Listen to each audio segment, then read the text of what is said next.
hate my shorts. What is this?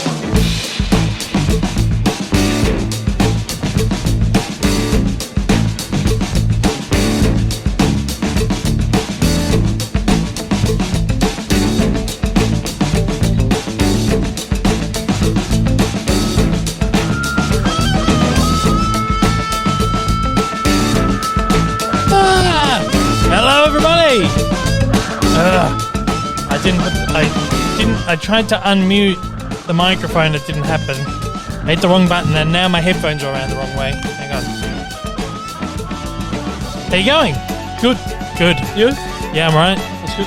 Yeah. All right, let's get into it. Hello, everybody. What? Didn't fuck that one up too bad? No, not quite. Not as bad as a couple of weeks back. Disaster. No, exactly right. Disaster. Hello, everybody. Welcome to the Dave Lee Down Under podcast. I'm, of course, your host, Dave Lee. This is episode 31. 31 shows. Can you believe it? Oh, I certainly can't. You can join me every single Monday here on the podcast. The podcast goes out on all major podcasting platforms, including Apple, Spotify, Google, Amazon Music, and Audible. The visual element is also available on YouTube. Goes out same day. But if you want to get it early, 2 days early, you can become a patron supporter. Head over to patreon.com/Dave Lee Down Under. Support the podcast, support the Dave Lee Down Under channel, all that shit for as little as $1 a month. Cheaper. Yeah, you can get your 2 day early access to the podcast on the Saturday instead of the Monday if you can't wait. You can also get early access to YouTube videos, all that kind of shit. We've migrated video podcasts to a second channel. So I need you to head over there. Get on it.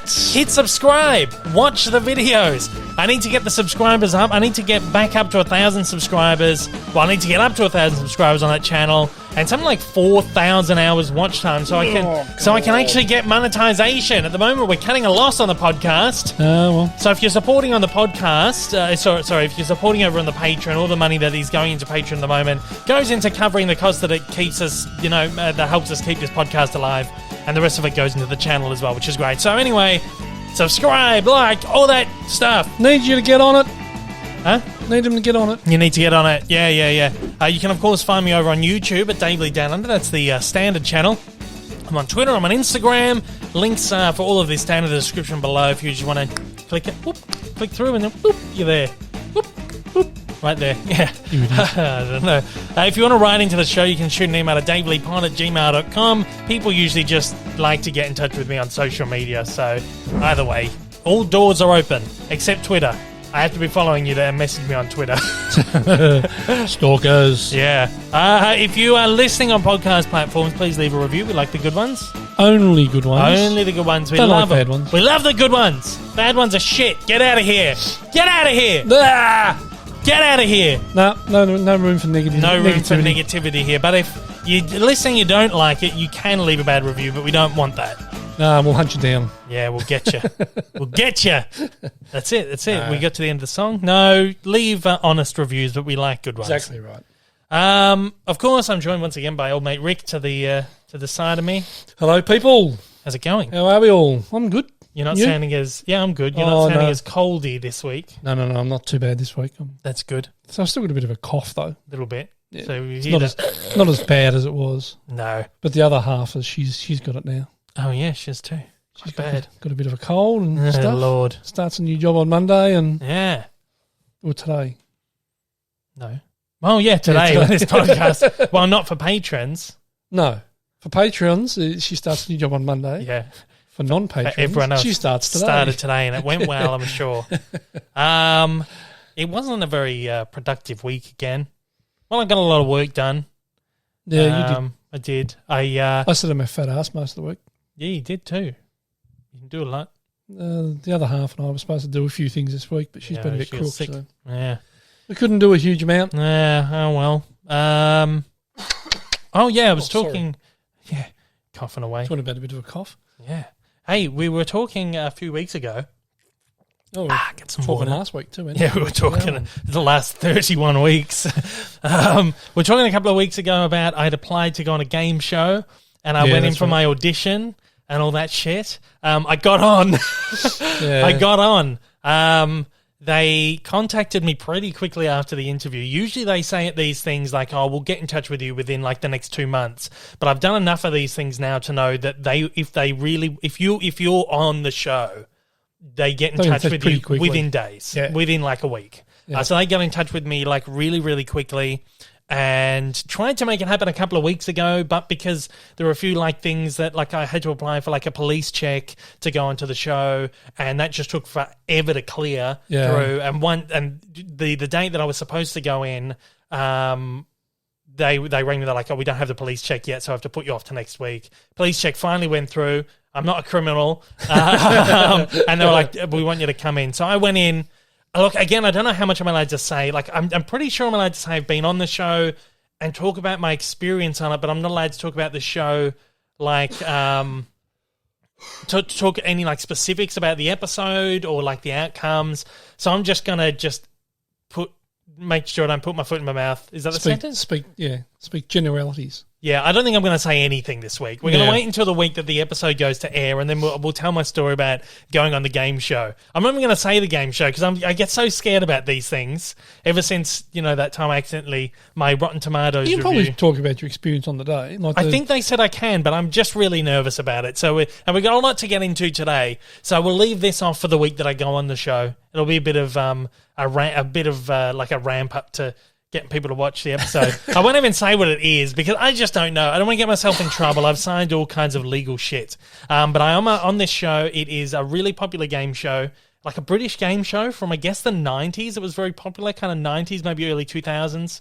And it's been off air for years, and they finally bring it back here to Australia. If you're in Australia, you've probably seen all the ads. You probably know what I'm talking about. Was there ever an Australian version? There was an Australian version, not for long though. Yeah. And there's an American version running at the moment. I don't think it's still on in the UK, but they're doing a new Australian version. I got on. I don't know how many episodes or anything they're doing. I don't know when they're going to air. Like they can't tell us any of that. But yeah, I got on an episode, and I enjoyed my time there. That's all I guess. That's all I'm going to say for now. But when the episode does go to air, like they took a picture, like a group photo with all the contestants and the host, and I'm allowed to put that on social, I think, the week of the episode, once I get it and all that. So, yeah, so when that all happens, we'll talk about it in depth on the podcast.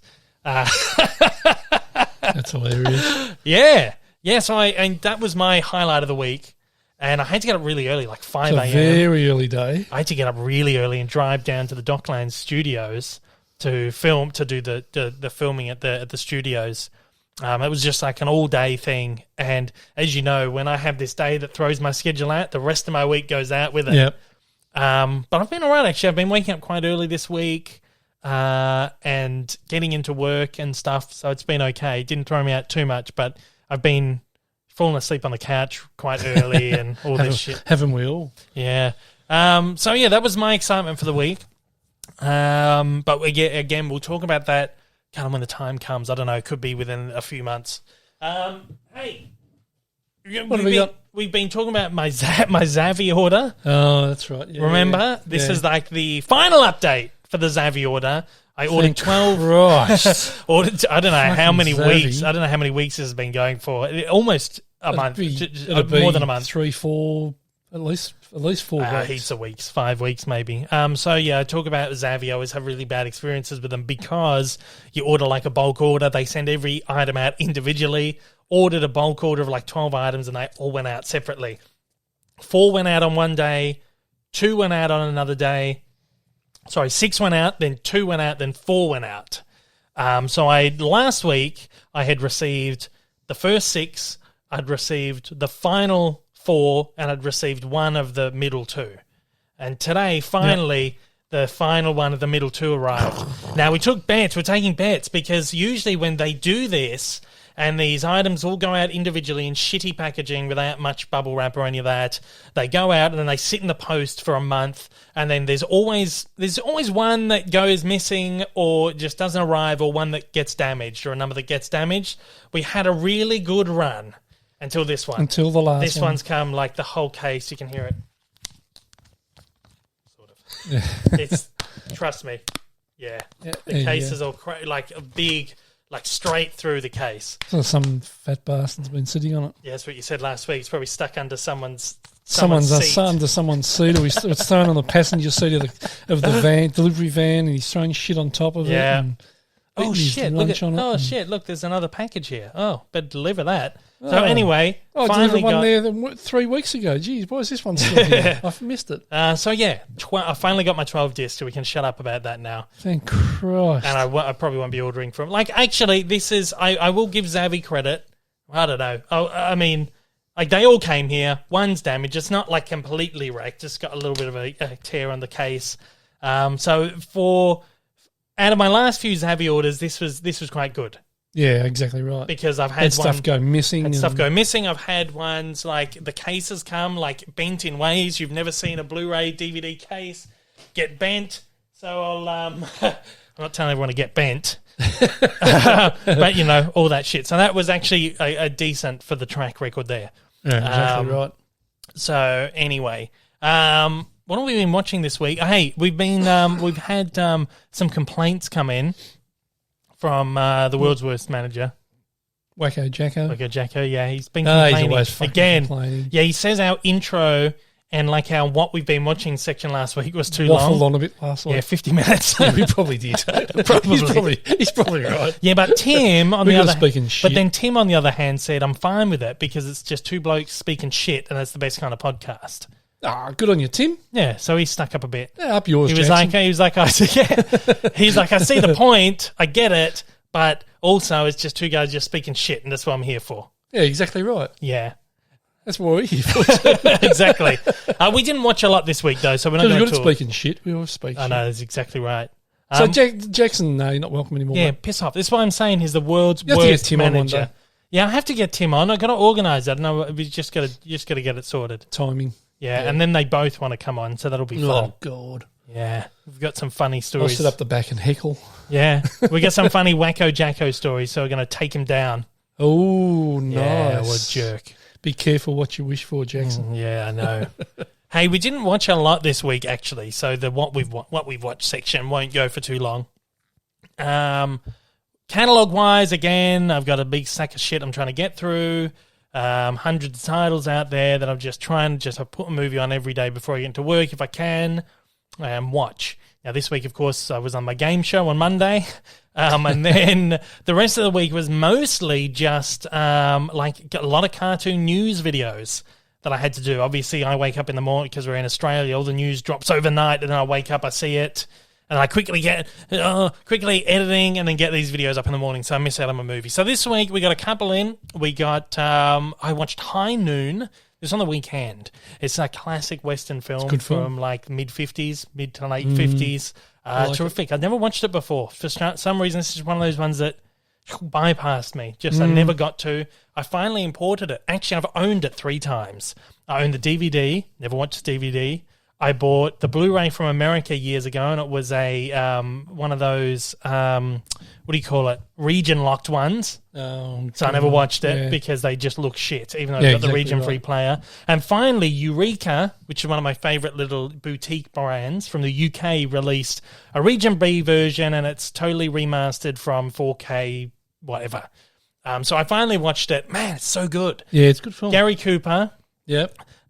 Grace Kelly in her first role, or like her first major role. I think Gary Cooper fell into acting, from what I've read. Yeah, probably. It Wouldn't surprise me. I think it was Gary Cooper. Didn't set out to become an actor. He was sort of basically hanging around, and they said, "Oh, do you want to go and play this part?" And he went and played that part and became an actor. Yeah, it wouldn't surprise me. I don't know a lot about Gary Cooper. I like him. I like his films. I'm sure it was Gary Cooper. But yeah, this is like one of the like archetypal Western films. But what I didn't realize is that it was so against the grain of all the Western films at the time that when it came out, people branded it un-American, and they lobbied against it. Yeah, yeah. These people, everyone just like lobbied against it. They were calling Gary Cooper un-American, all this shit.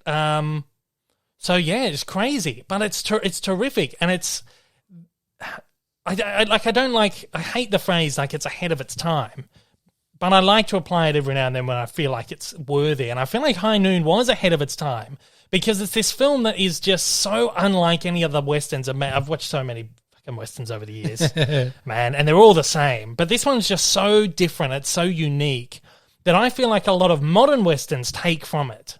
So a lot of modern Westerns are kind of built in the mold of High Noon. Oh, most definitely. But you don't see a lot of even Westerns from that period looking at it and going, this is like so different, let's copy it, which usually happens. You get all these copycat movies. That never happened. It's this weird anomaly where this film really stands on its own. It's this really unique, just in kind of not only the plot, but the technical achievements of it and just the way the visual presentation of it, the performers, everything. It's just such a really unique film. And I adored it. I loved it. So if you're a fan of your classics, you're a fan of Western, whatever, get on High Noon. That's a must-see, that one, if you're a Western fan. I didn't realise it was so important because Gary Cooper, who you picture as like the archetypal Western hero, didn't do a lot of Western films. Like you think... That's because of this film. Yeah, you think John Wayne, you think Gary Cooper, you think James Stewart, you think whoever else. Yeah. And you always think Gary Cooper. It's because of High Noon that you know that he's this big Western hero. He only did a handful of them. This is Grace Kelly's first like major role. Lee Van Cleef is in it as one of the bad guys. He's got a very small role. This is his very first film as well. But he went on to be like... not really a star of Western films. I think he did like a lot of B films, but then he was like support for Clint Eastwood and stuff and a lot of the Clint Eastwood era Westerns. This was his first film. Lon Chaney Jr. is in this, kind of an older guy. He did movies all throughout his life, and this was like the one that brought him back kind of to the forefront, I suppose. Yeah. Because he did a lot of like B films and shit. And then there was this one. And then Lloyd Bridges is in it too, which is the father of Beau Bridges and Jeff. Jeff, yeah, that's right. The dude. Yeah, that's the dude. Yeah. Yeah. So Lloyd Bridges, and this was like one of his first... he did a lot of films before this, but this is like one of his first like huge ones. Yeah. It's so incredibly, enormously influential, kind of in, again, later cinema and just a really important film overall. I didn't realise how important it was. Terrific. Check that one out. I mean, because if you look at that, film, and you look at that TV show we've been watching, Deadwood, that one, absolutely. There's some similarities. Yeah, definitely. That's what I mean. You think of like True Grit, 3:10 to Yuma, a lot of like the more recent Western things. There's so much that you can see has come from High Noon. Exactly right. Just even the way they film it and the way it's visually presented, everything comes. And I never realised how much just the sets and stuff like that, the way the towns are set up. And insane. Very good movie. Check it out if you're into that kind of stuff. Even if you're just a film fan, check out High Noon. I don't know why it's taking me this long. And it's got a 7.9 on IMDb. Yeah. So it's got a good rating. Great movie. It's a really, really good film. I checked out another Western this week. It's called Django Shoots First.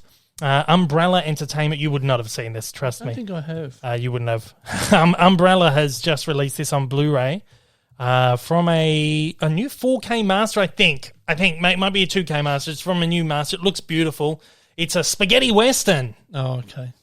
This one stars, who's in the lead? Glenn Saxon. Who did, I don't know. Evelyn Stewart, Fernando Sancho. Well, you wouldn't know anyone else in there because they were just like B-grade Italian spaghetti western actors. So especially if you don't know much about the spaghetti western, these were these western films that were made in Italy on the cheap, dirt cheap, pretty much no-name actors except for the lead. They would always have like a really well-known western actor in the Clint lead. Did some, didn't he? Yeah, well, if you think, Good, Bad and the Ugly for a few dollars more, that series of films are all spaghetti westerns. He did a lot of other ones too. The great thing about the spaghetti westerns is that they had such a little budget. They would use whoever the hell they could get. There was always like a leading man who was like a well-known person in western cinema to try and get the movies out in the western audiences. So that's why Clint Eastwood kind of did a few of like the more popular ones. And Glenn Saxon was quite well known as well. But the best thing about these movies is that they shot a lot of them in Spain because it was cheaper to shoot in Spain than in Italy. So you would have your Western lead, then your supporting characters would be Italian actors, whether they were well-known Italian actors or just kind of B-movie actors. And then voices dubbed over. And then I'm getting there. Then the background actors were all Spanish. And then you would have everything dubbed. They would all be speaking in their native dialect. So they would all be given Spanish actors. The Spanish language actors would be given a Spanish language script. The Italian actors would get the Italian language script, and the Western actor would get the English language script. They'd all know their lines in their own dialect and get out there and just say their lines in their own dialect. And the Clint Eastwood films like this, Good, Bad and the Ugly, Few Dollars More, they're all like this as well. So you've got this litany of these people speaking different languages because that's all they could. Yeah. They just cobbled together a cast. And they couldn't be bothered teaching to speak the language or whatever. And then it's all overdubbed in Italian or English or whatever. So you will see Glenn Saxon is quite obviously speaking English in this. You can see his mouth kind of matching the subtitles, but they've dubbed over it in Italian. Really quite funny. Really quite funny. But this was actually quite a good one. I enjoyed it. They had a pretty cool premise. This guy's father gets killed by a bounty hunter, and the bounty hunter is taking the dead body to this town to claim the reward. But the son finds the father. He kills the bounty hunter and decides, I'm going to take the father into town and claim my reward. Takes him into town and then realizes his father was like a co-owner in this bank, and now the son wants to take his 50% stake of the bank, and it ends up like blowing it. Like the town's not happy with it. And it's quite good. It's a stupid, low-budget, B-grade spaghetti western, but a lot of fun. Again, Umbrella Entertainment. Some of those spaghetti westerns are fantastic. Yeah, I loved them. Umbrella Entertainment's just released on Blu-ray here. Terrific. Yeah. Yeah, check it out if you're into that kind of thing. Really so much fun. We watched Blood Simple. This is the first film of the Coen brothers. And the first film to star Frances McDormand, who just won the Academy Award for Nomadland. Yep. Which we also watched. We'll talk about that in a minute. Really good movie. This is like a neo-noir film done on a low budget, kind of independent kind of thing. They had a bunch of backers and stuff. Very good. Yeah. You watched this one with me. Yeah. Yeah, gorgeously shot. Beautifully shot movie, and the story's really good, captivating and all that. It's not quite, like if you watch this, you wouldn't necessarily think Coen brothers. I mean, there's a lot of really quirky stuff in it, but you can tell their style is there, but it's not fully fleshed out just yet. That's right. But if you watched it, you wouldn't quite think, Coen brothers. And Frances McDormand, she was only about 22 or something. Yeah, very young in it. Yeah, 21, 22. Yeah, very young. So I really enjoyed that. That's one I've been trying to get around to for ages. And we finally watched that because we watched Nomadland. And then I was like, what else is in the collection to watch? And I found Blood Simple. I was like, oh, well, we've just watched Frances McDormand's latest film. Let's go back and we'll watch her first one. So we sort of did that back to back. We'll talk about Nomadland in a minute. One more catalogue title I watched this week. You actually watched a bit of this as well. Timeline. Did I? This is one with Paul Walker. You kind of came. You were drifting in and out. Who was in this? Paul Walker, Billy Connolly, a few other people who I can't remember by name. Gerard Butler. Is that? That's right. Very young really, Gerard really Butler. Young Gerard Butler. That's right. Who else? Frances O'Connor, David Thewlis. Heaps of people are in it. It was okay. Neil McDonough. Oh yeah, it was okay. This is one that Viavision have just released as part of their imprint line of like cult classic movies. I enjoyed it. They kind of like go back in time. They're like archaeologists. The father, which is Billy Connolly, like the head professor, whatever guy, he somehow winds up getting sucked back to like 18th century France. Yeah. During like this battle where the French come in and take over this town, or the English come in and take over this French town. That's right. Yeah. And the younger archaeologists uncover that they have built like this big time machine and whatever, and he's got caught in this time loop, and they then decide to go back in time to save him before like this big, whatever. So they go back. And they come down to only having seconds really to get back and all shit. Yeah, because the machine blows up and they get stuck there and they're going to try and get back before the time loop closes. Work out an alternate way to get them back. Typical science fiction shit. It's okay. Like there's some good battle scenes and stuff in there. It's not a great. It's only got 5.7, which is one of them. But it was okay. It was all right. It was okay. And Paul Walker was playing Paul Walker. Yeah, exactly right. Most of them were playing themselves. Yeah, exactly. Who else we got? What else we got? Newer movies we watched. Well, we said Nomadland, so we watched Nomadland finally. Yeah, that was fabulous. Terrific, yeah. Really good. Yeah, it was really good. Just a really beautiful movie. There was just not much really happened, but it's like you like that slow TV shit. Which I love slow TV. Which is where it's just like an 8-hour program of like, for example, a train going through the outback. Yeah, exactly. So this was very similar to that, which it just follows her journey over like the course of a couple of years. Either, were they? No, none of them. There was like 2 or 3 that were actors, and then the rest were all just real people. Some of them didn't even know they were in a movie. Really? Yeah. Wow. So yeah, it was a really beautiful. So how movie. did they get around that though? I don't know, but there's a scene where she's talking about because her husband has passed away. Yep. And she's telling this story about her husband passing away to this guy, this real guy whose son has passed away, and they kind of have this bonding. And at the end of the filming, apparently he came up to her and said, "I'm really sorry to hear that. Thank you for sharing your story." And they were like, "Well, it's actually not true. It's a movie." Yeah. God.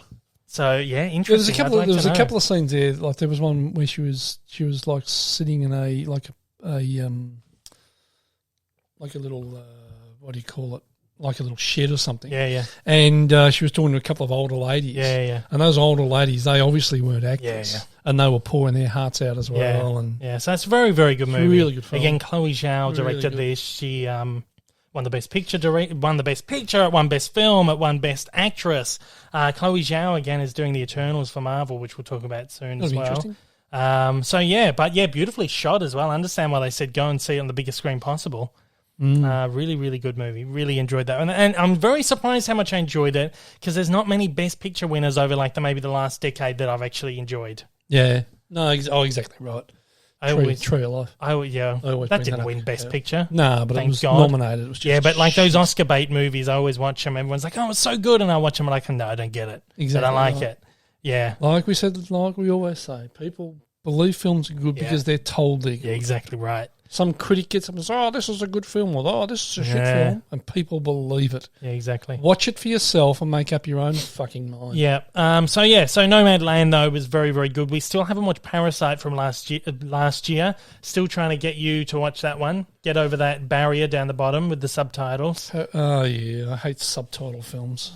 I'm not the quickest reader in the world as it is. You'll be fine. That's why I became a photographer. You'll be fine. We got to watch it. If not, I'm going to watch it by myself. And I know you complain. I'll watch it. So this is what I mean. We used to have put it on. I'm not going to deal with it. I will. I'll watch it. When you want to watch it, just put it on. All right. It's happening this weekend, maybe. All right. But I have to be like not tired because you got to read the subtitles and focus. And if I'm too tired, I can't do subtitles. It's not one we can put on at 10 o'clock at night. No, exactly. We also watched one called The Furnace, which was an Australian film. Yes. Which was about the Cameleers. Yep. And their relationship with the Indigenous Australians, kind of during colonial Australia. And, really beautiful movie. Who was in this one again? David Wenham. Yeah, The Furnace. Really good movie. Umbrella has just released this on Blu-ray. It's a new film, came out just last year. David Wenham is in it. And then really terrific. Who was the lead guy in this? Ahmed Malik. Oh, so good. He's very good in this. Yeah, so I really enjoyed this. He kind of David Wenham is this guy who's like he's like a bushranger. He's stolen a bunch of gold from the crown, and he comes into contact with this Cameleer, and the Cameleer they decide that they're gonna. He falls in with some Bushmen. Yeah, he falls in with the Bushmen, and he decides that he tells them they will help them for like his share of the gold. Yeah, that's and then all this shit happens. Apparently based on like true stories and stuff that happened out in the wild Australian West back in the day. Yeah, the outback, the bush. Very good movie, very good. Very much enjoyed that one. Enjoyed that on Blu-ray and DVD at the moment. And just the outback scenery. Yeah, gorgeous. I love it out there. It's gorgeous. Yeah, Umbrella Entertainment, Blu-ray, DVD. Check that one out. They do. So I love their commitment to Australian film. It's terrific. Now, we also watched Those Who Wish Me Dead. This is the new film from Warner Brothers. Careful what you say. It's embargoed for like a week. I think they actually pushed the embargo out a little further as well. So I don't think I can publish my review until like the 13th So anyway, we've seen this. It's got Angelina Jolie. It's got John Bernthal. It's got Tyler Perry, Aidan Gillen, Nicholas Hoult. An Australian actor, Finn Little, who's a really great Australian actor. He's like 15 years old or something. Storm Boy or something, wasn't he? Yeah, he did the remake of Storm Boy recently, and he's a very good actor. I can't say anything. No. I've got to just shut my mouth and not say anything for a week. But yeah, we have seen that one. But we did see it in the cinema. We saw it in the cinema, Good. Yeah, thanks to the wonderful team over at Universal Pictures, who are now handling the Warner Brothers distribution here in Australia. I like being back at the cinema. So good, isn't it? Yeah. It's nice. This is one that I thought, sometimes what movies are going to get, what reviews will get traction and stuff. This is one that I thought, and it's probably not going to be going to blow up. It's not going to be huge, but I want to see this movie. Yeah. So I accepted it, and I was like, I'm going to go see this. So we went and saw it over the week, which was it was a movie. It was a film. It was a movie. It was a movie. It was a movie. So yeah, moving on. DC movies. I'm still watching my DC animated movies. I said last week I'm getting a little tired of them, so I only watched one this week. I watched Batman vs. Robin. Your stamina for these things. Yeah. So many of them. There's like 30 odd, and there must be like 20-something left. Batman vs. Robin I watched this week was actually very good. I did enjoy the last one, which was Batman... Oh, shit, what was it called? Batman... Son of Batman, which introduced Robin. Yeah, that's right. And he's really annoying. He's still annoying in this, but the story was much better. It's like the Court of Owls arc that's kind of retold here, which I knew nothing about before. I'd heard about it, but knew nothing about it really. You know a little bit about it. No, a little bit about it. Yeah, so I won't say too much about it because I won't pretend that I know about it because then people will be like, you're wrong about this. And one just runs into the next anyway. Yeah, pretty much. So anyway, I watched that. It was okay. Let's do, Letterboxd wrap. Ooh. April. Okay, so this month... It's the first week of the month, isn't it? Jeez. Yeah, it's the first week of May, so we can do the Letterboxd wrap of April. In April, this is the worst month yet, viewing-wise. I only got 26 movies in this month. Oh, slacker. I know. Last month was 37. February was 39. January was 59. So slowly dropping off. Been busy, though. Been busy. Been a lot of work. Been a lot of news and stuff trickling out this month. So when that happens, I don't get a movie in. So far, we have got 173 movies done in 4 months. 173 so far, 2021. 2020 was 565. So that puts you what? So 3. That puts you behind. I'm a bit behind, yeah. Way behind. Yeah. By about 30-odd films, 30 or 40 films. No. Well, we'll pick up the pace, hopefully. Okay, so now we like to try and break down, who's my most watched actor, who's my most watched director. These ones here can't break down by month. So this is like accumulatively over the year. Right. And then by the end of the year, we'll discover my most watched director, my most watched actor for the year. Director. Now, it was Clint Eastwood at 3 a number of months ago, 3 films. But because I've been watching all these DC animated films, a couple of the DC animation directors have now taken top spot. We've got Jay Olivier at number 6 and Sam Liu at number 5. So so these movies, and with like 20-odd left, they're going to just completely blow it out of the water this year, I think. Yeah, exactly right. Which is going to be a bit anticlimactic. Actors-wise, now... Jean-Claude has been sitting at the top all year with 9 films, but he finally has... Knocked him off. Has been knocked off. Oh. He's still there, but he's equal, number 1. Ooh. With Andrea Romano. Who the hell's Andrea Romano? Andrea Romano is a very, very, very well-respected voice director who does the voice direction and the casting of many Warner Brothers animated titles. Batman, the animated series, actually won an Emmy for that, Animaniacs, all this kind of shit. And obviously when they do these animated things, a lot of the staffers get kind of little cameo roles in the films. And because I've been watching so many of these DC movies, she's obviously had little cameo roles in them. Yeah. So she's just kind of tied with Jean-Claude now. And I think... she'll overtake him. Again, yeah, with like 20-odd movies left. God. Goodbye, Jean-Claude. How many more did she do? I don't know. Direct? I don't know. Well, she didn't... I don't know. But she's been in them. I'm guessing just as like little cameo roles. So likewise, the 3 runners-up, we got Bruce Timm and Kevin Conroy. They've been in 6. Bruce Timm, very well-known voice actor for Superman, and Kevin Conroy is like the ultimate Batman voice actor. And then Grey Delisle Griffin with number 5, which she's been in 5. She's a very good voice actress as well, and she's obviously been in a few of these movies too. So the DC movies are really taken over my Letterboxd, which is crazy. Television-wise, we've been watching For All Mankind. We finally finished season 1, which is really good. Yeah, it was good. We've watched that all in a really week. Enjoyed that. In a bit. Very good. So we're going to been told season 2 is better. Yeah, we have been told season 2 is like crazy. Like, wait, my friend over at Apple TV, who said she recommended it to us actually, because when I was doing the Mythic Quest junket with her, I was talking about the Apple shows, and she said, "Have you checked out For All Mankind yet?"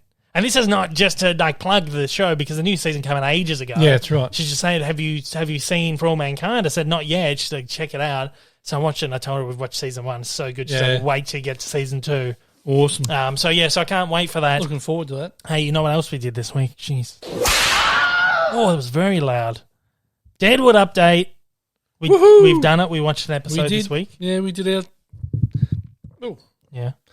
We did our Tuesday night Deadwood. Yep. And it was actually a good ep too. Yeah, well, I enjoyed that ep. Again, a lot happened. Again, for those who haven't been listening, Deadwood, it's a show we've had like an on-and-off relationship with over the years. We've tried to watch it 3 times. Stop, start. We go back to the beginning, stop. So now we're like adamant that we're going to finally get through this bloody show. And we've realised that it's not a show that you can binge. It's a show that you got to watch 1 a week. And the pacing is actually working quite a bit better. It's easier to kind of get into it and watch it. Way. So this week's episode was very eventful. Yeah. Yeah, crazy. Fights and stabbings. And yeah. It was awesome. Guy got his eye gouged out. Oh, yeah. Guy got his head like slammed against the rock. Yeah. His eyes just hanging out there. Yeah, and then get hit over the back of the head with a fucking piece of wood. Yeah, wood exactly. Plank. Shit, it was good. It was a good ep. But you know what happens after a great episode like this. Everything just goes back to normal the next week. Nothing would have happened. Yeah, it won't be. They won't allude to it. They won't reference the fact that someone's just been beat to death in the town. They will just go back to normal, like life exactly back to normal, and it'll be boring again for the rest of the season. There's always like one really good episode a season. I guarantee that was the one. Yeah. Well, what's the? That's got 9.1 that episode. And also, Elma makes a move on her husband, and her husband sort of rejects her. Yeah. That was awesome. Yeah, it was a crazy show. Crazy episode. It was a good episode. Crazy episode. For a change. For a change, yeah. Still slow and dull. Yeah. But it was a good episode. It had some good moments. Yeah, it was good. There you go. So we look forward to next week's one now. We'll get into next week. See how we go. Yeah, awesome. Cool. Hey, do you want to play a game? Sure, why not? We played games last few weeks. It's fun. What's this week? Why not? Last week we missed Shite or All Right. So we're going to do it again. We're going to play an episode of Shite or All Right. Well, Shite or All Right. All right. Let's do it. All right. So, awesome. Of course, Shite or All Right is the game where we pick a couple of random movies off IMDb. We will each IMDb title has a random URL that leads to the title, obviously, and it's like 7 numbers in a row. So before the show, we both key in a couple of random numbers and pull up a couple of random movies. The great thing is that there's so many movies out there, you're always going to land on something that is really obscure and very likely a big piece of... Right. But occasionally you'll get something that's quite interesting. But anyway, this is the idea of like judging a book by its cover. We will each read each other. We do 2 rounds each. We'll each read each other this synopsis of this random movie that we've pulled up. And each of us has to decide whether it is shite or... All right. All right. So let's get into it this week. I think I went first last week. So how about I'll go get you to go first, this week? Okay. Let me just pull it up. Hang on a sec. All right. Okay. All right. My first one. Yeah. A mother personally challenges the local authorities to solve her daughter's murder when they fail to catch the culprit. Oh, it actually sounds familiar, but I feel like there's probably lots of movies like this. Such as generic. really generic thing, isn't it? Go again. A mother personally challenges the local authorities to solve her daughter's murder when they fail to catch the culprit. That's it. That's the description. That's it. Shit.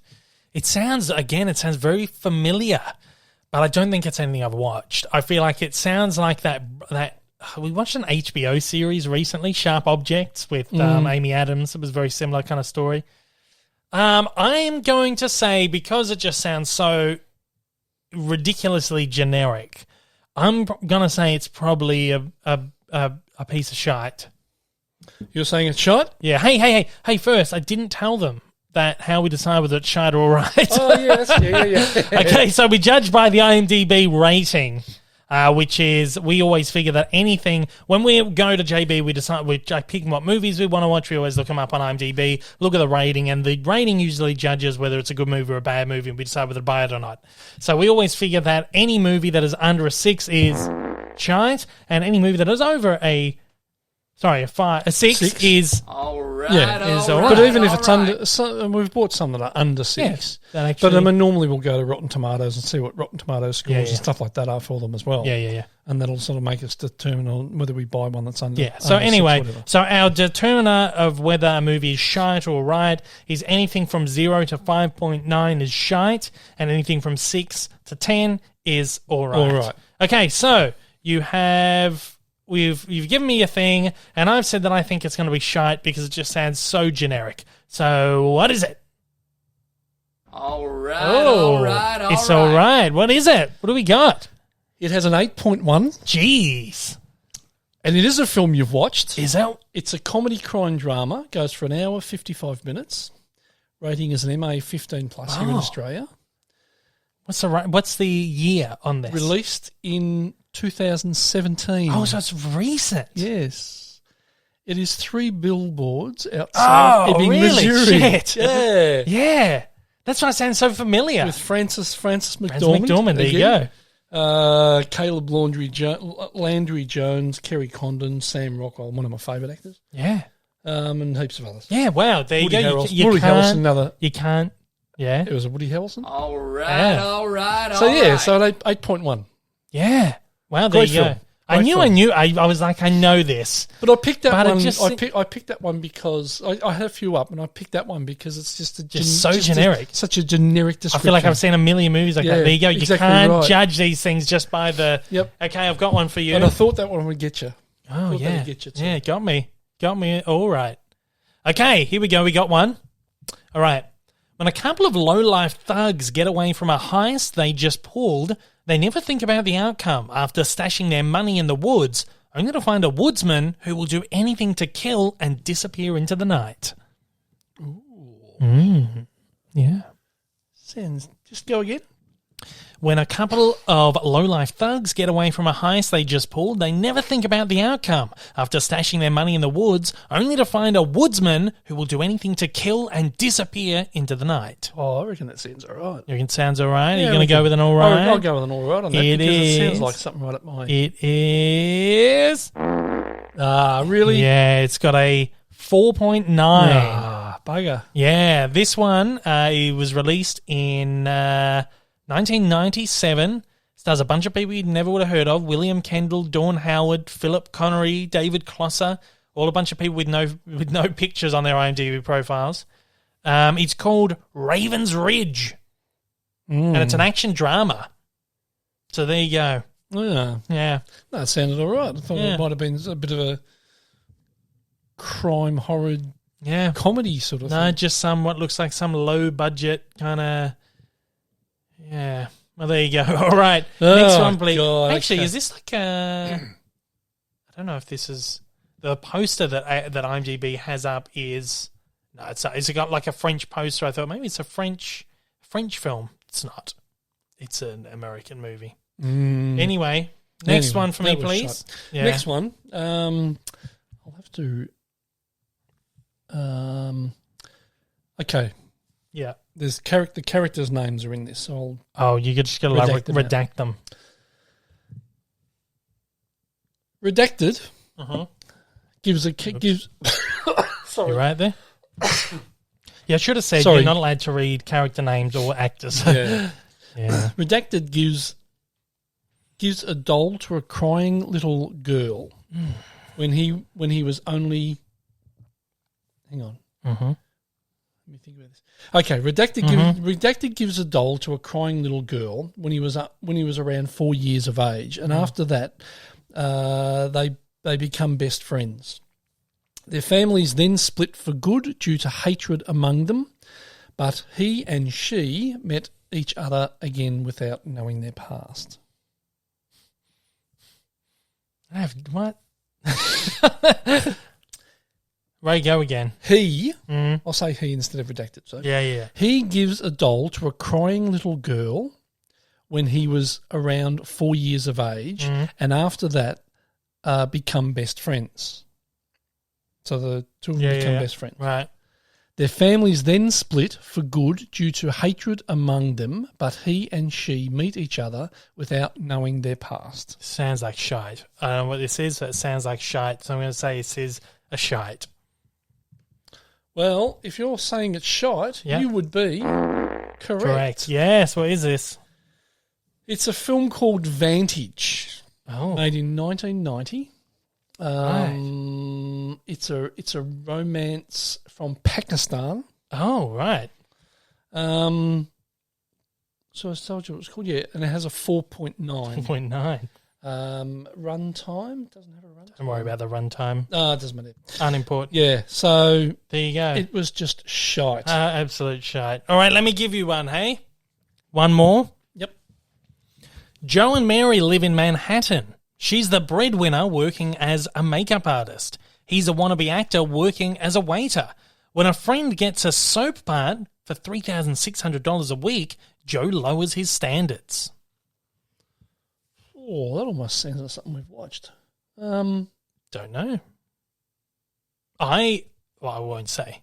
I think it might be right. You think it might be all right? Do you want to hear it again or no? Go again.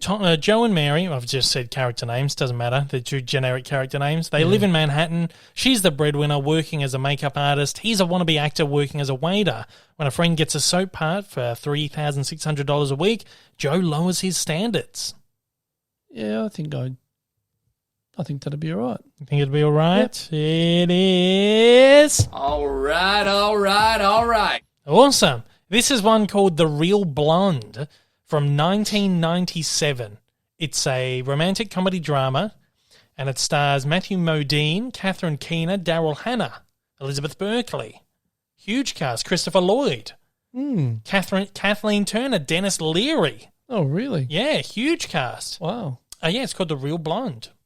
So there you go. That's that one's all right, apparently. Surprised we haven't seen that one. Yeah, is that Dave Chappelle and Steve Buscemi are in it as well? Huge cast. Really, I may have seen this. Really sort of eclectic. I've seen this. Have you? Yeah, I'm looking at pictures. I watched this, God knows why, but we watched this in media class at high school. I remember this. I've seen it. Oh. And it was actually okay. I don't know why we watched that. There's a couple of my old favourites here, like Matthew Modine. I like him. Yeah, heaps of great people in that. Yeah, so there you go. Dennis Leary is always good value. The Real Blonde. Yeah, I love Dennis Leary. I don't know why we would have watched that in media class, but there you go. We did. Yeah, there you go. So that was this week's episode of Shite or All Right. All right. Thank you for joining us. We got one each right. We did. Well done. I got to tally up like how many we've each got right and have like a tally. Yeah, you have to go back over them. Yeah, I have to go over them before there's too many, and then it's like, can we be bothered? Now, well, people love it when we have a little discussion instead of just like focusing on news and stuff. So I want to talk about something. This is something I've been wanting to talk about for a few weeks. I wanted to wait for like a slow news week sort of thing. Yep. And that's this week because that's this week. There was shitloads last week. Yeah. There's not much this week. There's a little bit of news this week, which we'll touch on at the end. But this here, this is something that's come to my attention that it's a little bit, again, we're following this theme of my, what do you want to call it, my existential crisis of coming up to 30 years old. What a crisis. Yeah, 30 again. I know. someone brought to my attention that we are now as far from the 1980s as the 1980s was from the 1940s. Oh, yeah. Good point. My God. And this is now opening up a new debate over what should be considered classic cinema. Well, the 2000s are from 1960s when I was born. Oh, yeah. God. So this has opened up a whole new debate over what should be considered classic cinema. Now, Nathan Fontaine, who's a follower of mine, long-time follower, wonderful guy, he said that he watched Indiana Jones and it struck him that the original, Raiders of the Lost Ark, was inspired by 40s movies. 1940s, yeah. 1940s movies. And now that movie is 40 years old. Raiders of the Lost Ark. So for the time when that was made, it was inspired by 40-year-old movies, and Raiders is now 40 years old. So now this has kind of brought up this thing, which is like the 1980s are now as far... Well, we are now as far from the 1980s as the 80s was from the 1940s. Yeah. I got a little bit of a... We kind of got a little bit of a Twitter thing, and we're talking about it, and I guess I retweeted it and just kind of like thought, oh shit, this is crazy. And it hit me that I've obviously got a lot of followers who are maybe even like in their 20s who see these movies as really old, like movies that were made in the 1980s. And even younger people now apparently believe that movies from like the 80s, 90s, and even maybe early 2000s are old films now. So I got in this little debate. I was almost like, to me, I can't consider movies from this period as classic Hollywood, but some people do. Because I feel it's really weird to lump something like Raiders of the Lost Ark with Casablanca. Like, that feels weird to me. Yeah, it does a bit. Like, we have always considered classic cinema as like that period between, I guess, the 1910s through to was probably 40s, like the 50s, I'd say even pushing to the 1980s. Because I've always felt like people like Paul Newman, Robert Redford, all them, they were still at the height of their game in the 70s. Suppose. So you would put stuff like Butch Cassidy and the Sundance Kid alongside Casablanca. I kind of feel like it Smoking fits. Your Bandit. Or, in that kind of... But again, I'll get you to weigh in with kind of your opinion in a second. But I kind of had like almost this Twitter tiff with someone who was a fairly well-established critic. And I guess we must follow each other on Twitter. I believe they are a little bit older than me, but they believe that you can consider it a movie from the 80s or the 90s, part of classic cinema. Now, I believe you can consider movies from this period a classic. Raiders is a classic. Yep. Close Encounters. Star Wars. Well, Star Wars, yeah. Well, late 70s. Yep. But Empire Strikes Back is 1980. Yep. Classic. Return of the Jedi. Classic. 1983. Stuff like even The Lord of the Rings, which was early 2000s, is a classic of cinema. Braveheart. Gladiator. But I would not consider it classic cinema. Oh, I've got a couple of views on this. One view is, for me... a lot of those films you're talking about, like Raiders of the Lost Ark, they were inspired by other films. Yeah. So the films that inspired them are classic cinema. Yeah. If you know what I mean. Yeah. So we're talking things that were probably made, as you said, 1910 through to 1960, 70, whatever. Yeah. But a lot of the more recent films that people are now considering classic cinema. Yeah. I don't know if I could actually consider them as being classic cinema. Yeah. Because classic cinema, when I think of classic cinema, it's films, films that were groundbreaking. They told new stories. Golden age of cinema. Yeah, and a lot of the stories we see today are stories that have already been told. Yeah, exactly. Even if it's an original movie, you've seen it. It's been done before. Yeah, exactly right. Because what was the theory that there was like three. Oh yeah, like 3 stories or 4 stories. Well, most movies, most stories will follow the one formula, which is the hero's journey. Yeah, exactly right. Which is what Pixar uses on all of their films. Yeah, Star Wars followed it. The Akira Kurosawa films, like The Seven Samurai, The Magnificent Seven, which is the Seven Samurai. Yeah.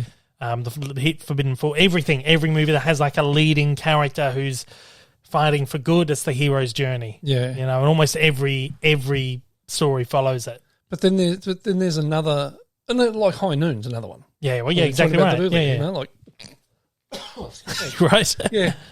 Sorry, it's a bit of a choking there. You're right. Here we go again. Take a little quick sip. What was I saying? Classic movies and the hero's journey and all that shit. Yeah, so High Noon's a classic example of that. Yeah. Follows the hero's journey, all that stuff. And that inspired a lot of Westerns to come after it. Yeah. And even films that were only a few years after that.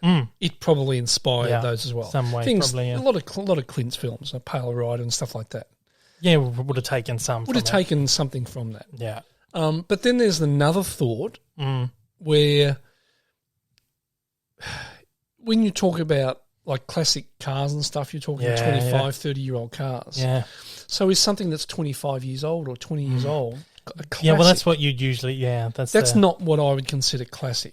For me, it is films that inspired other films that were made in early cinema, golden age of cinema. Right, yeah. Well, for me, classic cinema is the golden age of cinema. Yeah. And there's such a distinctive period, again, where there are these new stories being told, or even a lot of these movies are based on books or plays or anything. So nothing's original to begin with. Yeah. But they're the first time these stories are being told on film, but the aesthetics of this period are so different to now. Yeah. And these were the movies that were inventing cinema as the art form that it is. Yeah, that's right. And that's why we then fall back on everything these movies did, because they set the stage for everything that followed. So even things like for me, like A New Hope, I would consider that as classic cinema. Yeah, I would too. And the reason for that is because it was groundbreaking. Yeah. It created new ways of doing things. But like, okay, so we take Lord of the Rings, which was what, early 2000s-ish probably. Yeah. Now they were very, very groundbreaking movies.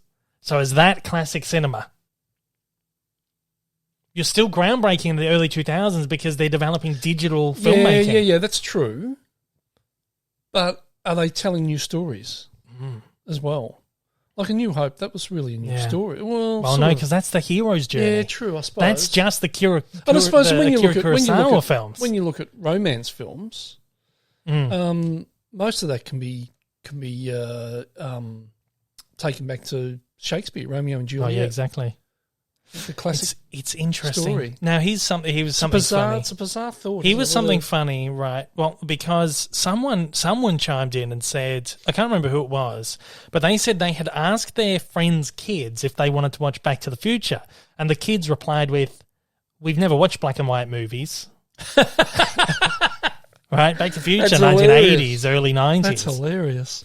So I don't know. I think it's weird, and I think that a lot of people have different thoughts on this, that you're so far out now, these movies that were made in the 80s and the 90s, you're 30 or 40 years out from, you can consider them classic cinema.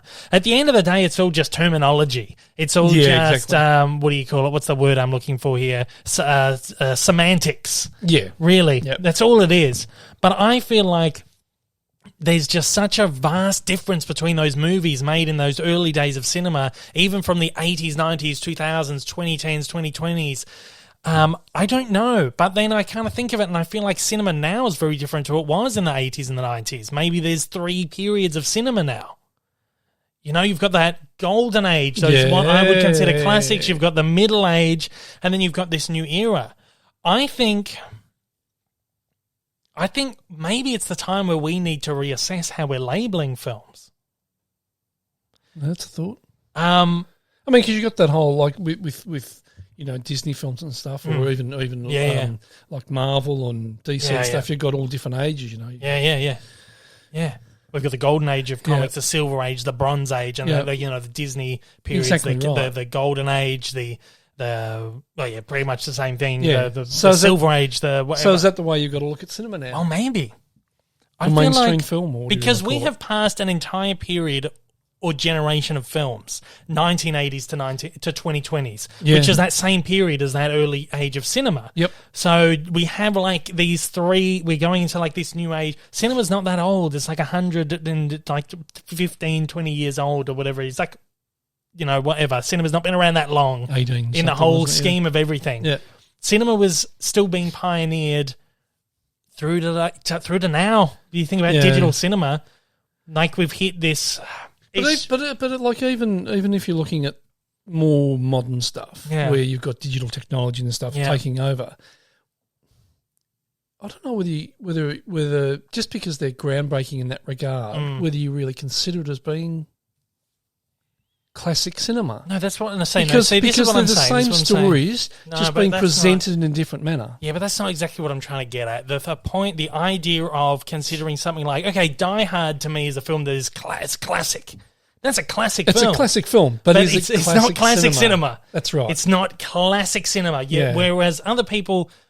Some people don't see that difference, and they will go, no, that is classic cinema. And some of these people I was speaking to, they were like, why can't you put Casablanca next to Die Hard? They're both old movies.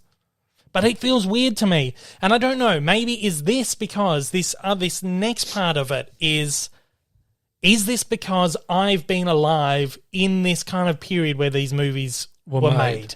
And does the period that you are born, the era where you're born, change the way you look at things? So obviously, there's no doubt. You got 10, 15, 20-year-olds now are looking at a movie like Die Hard and going, that's fucking old. Yeah. So to them, what do we got? 80, 90, 2000, 20, it's a 40-year-old movie, right? It'd be like a 40-year-old movie. So to them, that would be like Cool Hand Luke to me as a kid. Yeah. Right? And you're looking back at Die Hard, even like Star Wars The Phantom Menace is like 30 years old. Oh, Jesus. And 30, is that right? That is right. No, 20 years. 99. So 22 years, nearly 25 years old. So even that is as old as something like a movie from the 70s was. Paul Newman, Robert Redford films. So you're trying to tell me that Phantom Menace is a classic? But younger people would think it is because it's an old movie. This is just the idea of people lumping old movies together, but I feel like they shouldn't be. I still feel like there is just very specific eras, very specific. Interesting, when I worked at FOP, HMV store over in Cambridge, they had their, what I would consider classic cinema, they had that labelled as vintage. That's the vintage. Okay. And I think over in the UK, they do consider classic cinema vintage. Right. So you have the vintage era. Now, how would you label cars? You've got vintage cars, which are like 20s, 30s, 40s cars, right? Yep. And then you would have what would you consider cars like 50s, 60s, 70s? Classics? Well, yeah. See, vintage for me would be, A model Fords and stuff like that. So, 20s, 30s, 40s.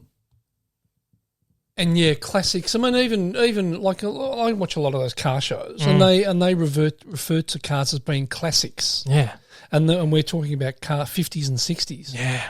So maybe this is now how we start. Maybe the classics have now become that middle 40 years, and the vintage films are the old things. Yeah, I'm happy with that. I think I'm happy with that. Actually, that'll work. I think that works. It's just now a matter of working your head around it. Yeah. Yeah. I think what this comes down to is it's really just a perspective of time. Oh, there's depending on when you're born, and because someone that's born today, will look back at stuff that's being made today, and think, geez, that was made 20 years before. Yeah. That was made when I was born. That's so old. Yeah.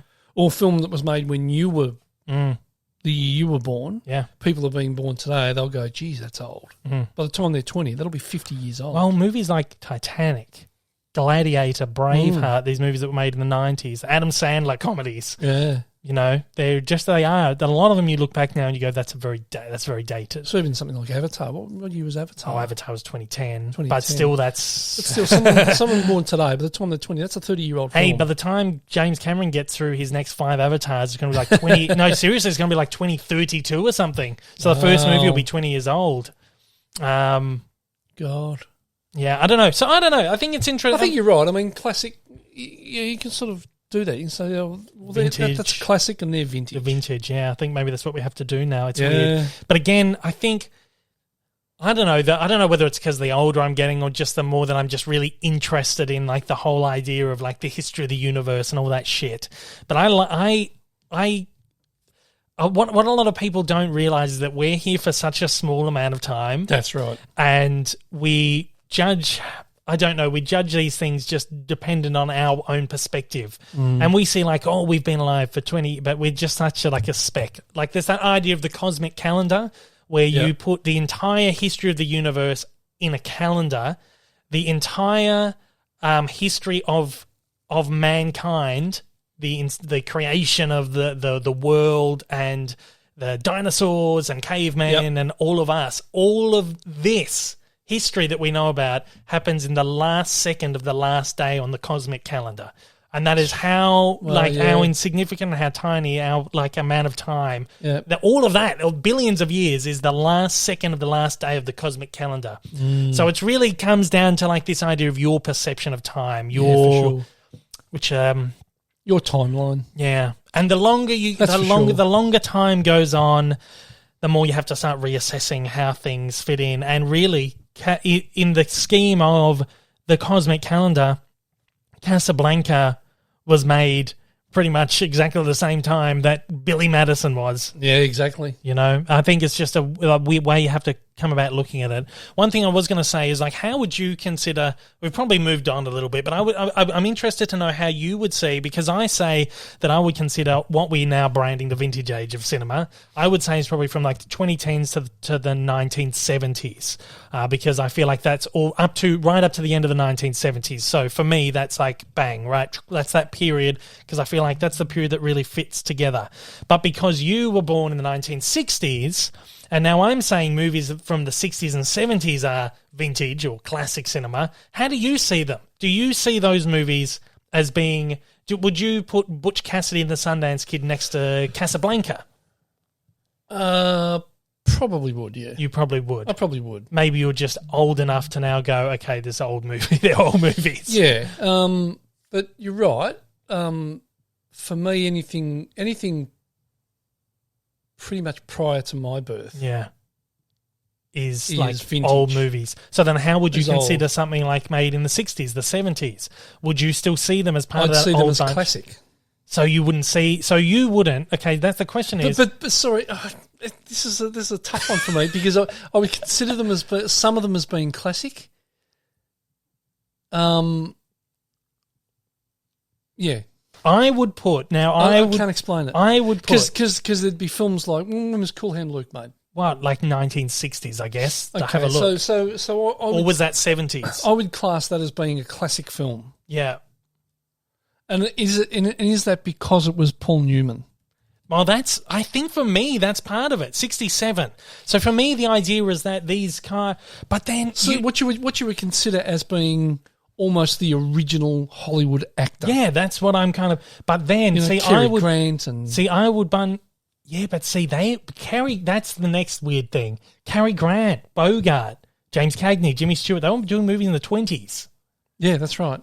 And then they kind of phased out by the time you get the new breed, which is Paul Newman, Robert Redford. Steve McQueen. Jane Fonda, all those. And then the new breed after that is George Clooney, it's Brad Pitt, it's Julia Roberts, that, and then we've even got this new wave coming through. So has it got something to do with the actors and the actresses? Yeah, I think so. I think so. I don't know, but anyway, I think it does come down to the idea of perception. Okay, so my question, this just kind of just gauge how you see movies. Like I would put. Paul Newman, I would put Cool Hand Luke and Casablanca in the same bracket. But would you, personally?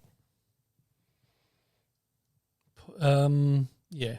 You would? Yeah. Yeah, so you would see that as they're old movies. Well, I'm old. So. Yeah. So yeah.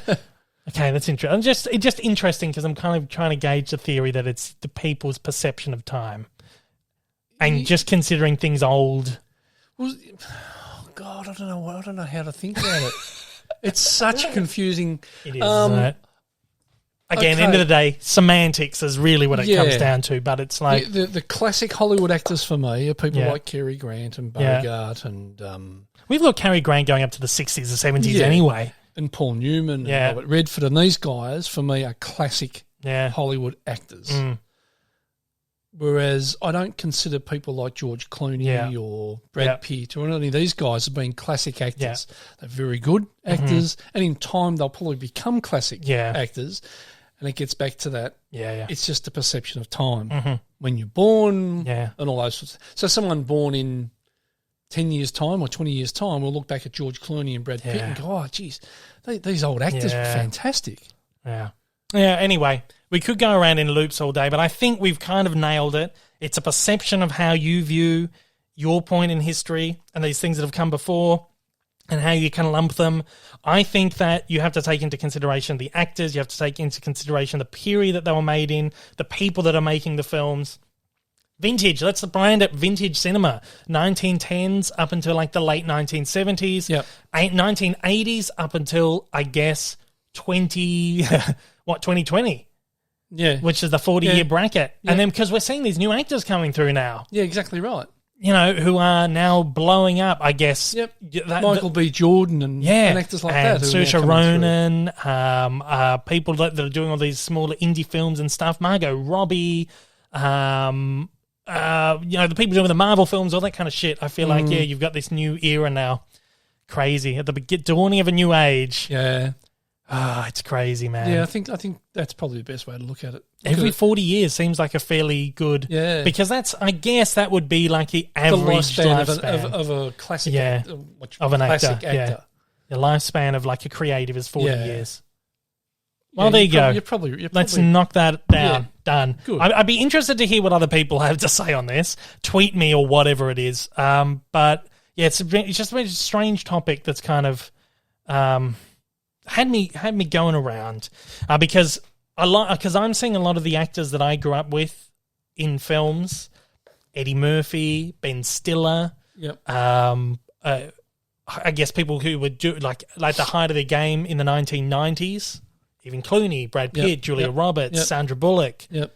They're older now. Yeah, that's and right. I watch movies now. Age. Yeah, and I'm watching movies now and I'm thinking these guys are kind of at that point in their career where you look back and you watch Paul Newman in a 90s film and you think, oh, he's a bit this is one of his later films. Yeah, exactly. He's a bit older here. So now I'm looking at these actors and going, oh, they're kind of at that point in their career now where they are the older breed. Yeah, the back end of it. Yeah, so it's these weird ways that we see things. Anyway, that's probably for sure. Let's put a nail in that one. Vintage, classic, new era. Yep. Yeah. Now let's do a ranking of every single vintage movie ever made. Ranking of every single... Okay, Pub, you got about 40 weeks. This also kind of leads into a weird thing. We won't spend too long on this, but every time I see someone... every time we see like someone making a reboot or a remake or something, particularly now again... We're at this time where things that were made when I was a kid are being rebooted.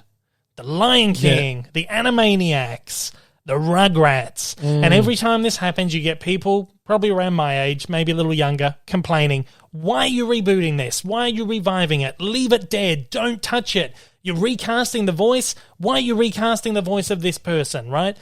Okay, now let's think back. Scooby-Doo, the Flintstones, Mickey Mouse. Yep. They have been done over and over and over again for decades and decades, and we just take it for what it is. Yeah, these characters that have been around forever. Mickey Mouse, 90 years he's been around. How many reboots have there been of Mickey Mouse, really? Every single different series, every single movie, every single whatever is a reboot. There have been reboots of Scooby-Doo since 60 years, the Flintstones, whatever. Yep. So again, it comes down to this perception of time that people are now seeing these movies that were made in their time being rebooted and going, you can't do that. But the stuff that was made before them has been in this continual loop. So we're at this point now where the stuff we grew up with is now getting caught in this loop where they've become like part of this echelon of classic things that's now their time to get that reboot. And it will probably happen over and over and over again. It seems to happen every 20 years too, doesn't it? Yeah, because... Introduce a new generation. Yeah, exactly right. Because I was going to say stuff that spawned when you were born, Flintstones, Rocky and Bullwinkle. Yep. They did the live action films when I was a kid. Yeah. So that was like the reboot for this generation. And then Scooby-Doo. There were Scooby-Doo live action films when I was a kid. Yep. And then there are dozens of Scooby-Doo series that have been. So particularly this on the back of the Rugrats, because I'm seeing so many people getting so angry that they're rebooting the Rugrats and in CG animation. But like such a classic. Yeah. Great. Classic. Yeah. Such a great series. Yeah. Why not introduce it to a new generation? Right. I know. I had someone yesterday like, you can't do that. You can't. Because I did a little review on the trailer. I was like, look, this has been made for kids of today.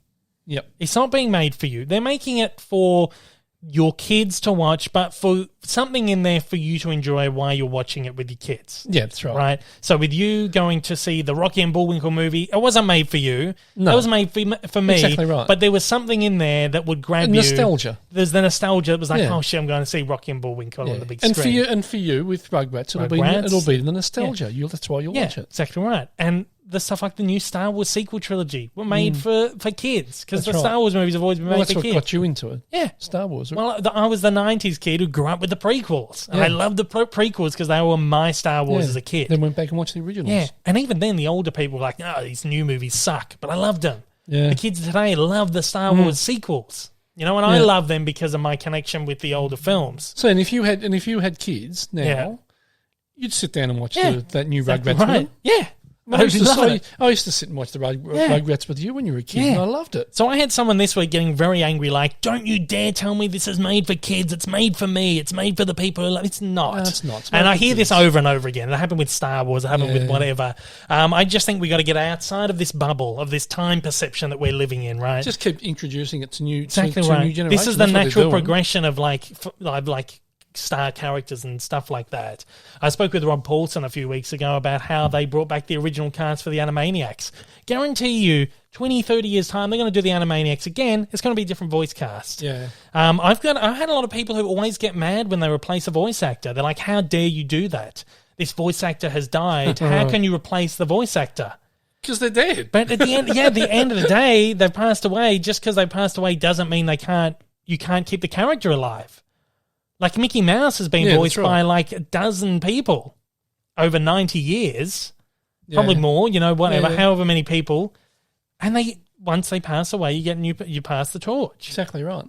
You have to look at someone like Tommy Pickles as like a Mickey Mouse because it's this star character who has to be kept alive somehow. They're going to keep making The Simpsons. When that cast dies, they're never going to stop making The Simpsons. No, exactly right. That will keep going forever. So no, and The Simpsons, the animation of that will never change. But things like the Rugrats, they're presenting that in 3D animation. That's because the kids of today, that's what they've grown up with. Yeah. People are like, I can't believe why are they doing it in CG animation? Because the kids of today have grown up with it. And in 20 years' time, if they do another one, or 25 or 30 years' time, there'll be another form. Yeah, holographic. Yeah, exactly. Yeah, holographic. They'll be walking around your living room. Oh, my God. Get out of here, little Rugrats. Get out. That'd be weird. I think, again, it's that idea of your perception of time. You have to look at it like this is just naturally what is going to happen with like a big IP, a big franchise, classic characters. They're always going to be rebooted in some way. Like they might stop, I guess... what I would see happening with The Simpsons is probably they'll round out this series with this classic, the original voice actors, maybe 40, might go for 40 years. They'll stop making it for 10 years and then they revive it with a new cast, something. It's in some new style of wacky, modernized, kind of stylized animation. But The Simpsons will be something that goes on forever. Yeah, probably. Well, they're with Disney now, so God knows. So I think, it's one of those weird things. And they're probably homogenised it a bit now. We haven't watched a lot of the later stuff. No, I haven't watched it. They've probably homogenised it quite a bit. I think they have. I think even when I stopped watching it, they'd started to do that with it a little bit. I probably watched 15 seasons of it, maybe. I don't remember watching... maybe 6. I don't know. But I remember not really liking it after season 12. They only got up to about season 20 on disc. They only released they only released the first 20, and even some of those I haven't watched. Yeah. But there's 32 seasons at the moment, and they've been like signed up for like another 3 or something. I don't know. It's just going to keep going forever. But yeah, but that's a funny thing now. I feel like the way I view The Simpsons is weird with the passing of time, because now there's more episodes that I would consider bad than there are that were good. Yeah. So if I consider like the first 12 seasons good, there's 20 seasons of ones that I think are bad. So is The Simpsons now a great show that went bad, or is it a bad show that was good that was good at one point? It's a great show that went bad. It was a great show. It was a groundbreaking show. Yeah, but now, given that there's 20 seasons of trash and 12 seasons of good stuff, there's more shit than there is. There's more shit than there is good. So is it a shit show because the shit outweighs the good? Is it a shit show that started good, or is it a great show that went shit? Great show that went shit. Yeah, I'd like to see it that way. That's how I like to see it. Yeah, even though there's more shit than good. Yeah, for sure. Anyway, again, it's just a cash cow for somebody. Oh my gosh, it is for Disney now. Yeah. Well, yeah, because he'd still be getting Matt Groening. Would still be. Oh yeah, absolutely. He probably still controls it, doesn't he? I don't think so. I don't know how involved he is anymore. I'm not sure. Maybe he is. It's so different now. Actually, Disney just announced. This is a good segue into news. I wasn't really going to talk about it, but Disney just announced that throughout the year they're going to be doing a series of Simpsons shorts, which are like parodies of Disney franchises. So they just released like a Star Wars theme one for Star Wars. It was okay. It wasn't great. But I can imagine them doing like a Marvel one or kind of meet Mickey Mouse or some, I don't know. But yeah, so there's that synergy, corporate synergy at work. Yeah, exactly right. Integration. Yeah. Crazy. Let's talk a little bit about news. We're doing okay for time today. It's good. It's a little bit of news here. We've been talking about, we've been charting the rise of streaming and the fall of cinemas for the last year. Yep. And it just keeps, once you think, oh, this is happening, something else happens. Yep. And it's kind of, I think the studios and the streaming platforms and the theaters, they're all really still settling into this new age. And one minute we feel like they're at war with each other, and the next it's almost like they're trying to find a way to work in harmony. They're trying to find a way to kind of bring a balance to this new world of cinema. Army of the Dead. It's a new Netflix film from Zack Snyder, who did those DC movies that we don't particularly feel anything about. No. He's a great filmmaker. He's a very, very visionary filmmaker. And his stuff is great, but I just didn't like what he did with the DC films. Yeah. So this is his next movie. It's called Army of the Dead. It's got Dave Bautista in the lead. But it actually looks quite good. Again, he's visionary, so his stuff looks gorgeous, other than like the blue wash kind of DC shit. But his stuff like this, neon colors and stuff like that, it looks very, very good. This is a movie that's been made for Netflix, and here's something very interesting. Variety has reported that Netflix and movie theaters are finally playing nice, and all it took was a global pandemic to turn these antagonists into friends. Oh, God, what was that doing? So notably, it says, Cinemark, one of the country's biggest theatre chains, has agreed to screen Army of the Dead. It is booked at 200 Cinemark locations, making Army of the Dead the first Netflix film to score a wide release at a major theatre chain. The movie will play at roughly 600 theatres in total, including iPic, Landmark, Alamo Drafthouse, Harkins, and Cinepolis. Other major circuses, specifically AMC and Regal, will not be offering the film. So this is the first Netflix movie to receive a wide release at a major theatrical chain. It's interesting. Yeah. Now, they're going to run it for, I think, a week.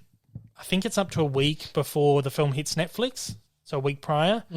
And it's going to be, the first movie that opens on this wide scale. That'll be interesting. So previously,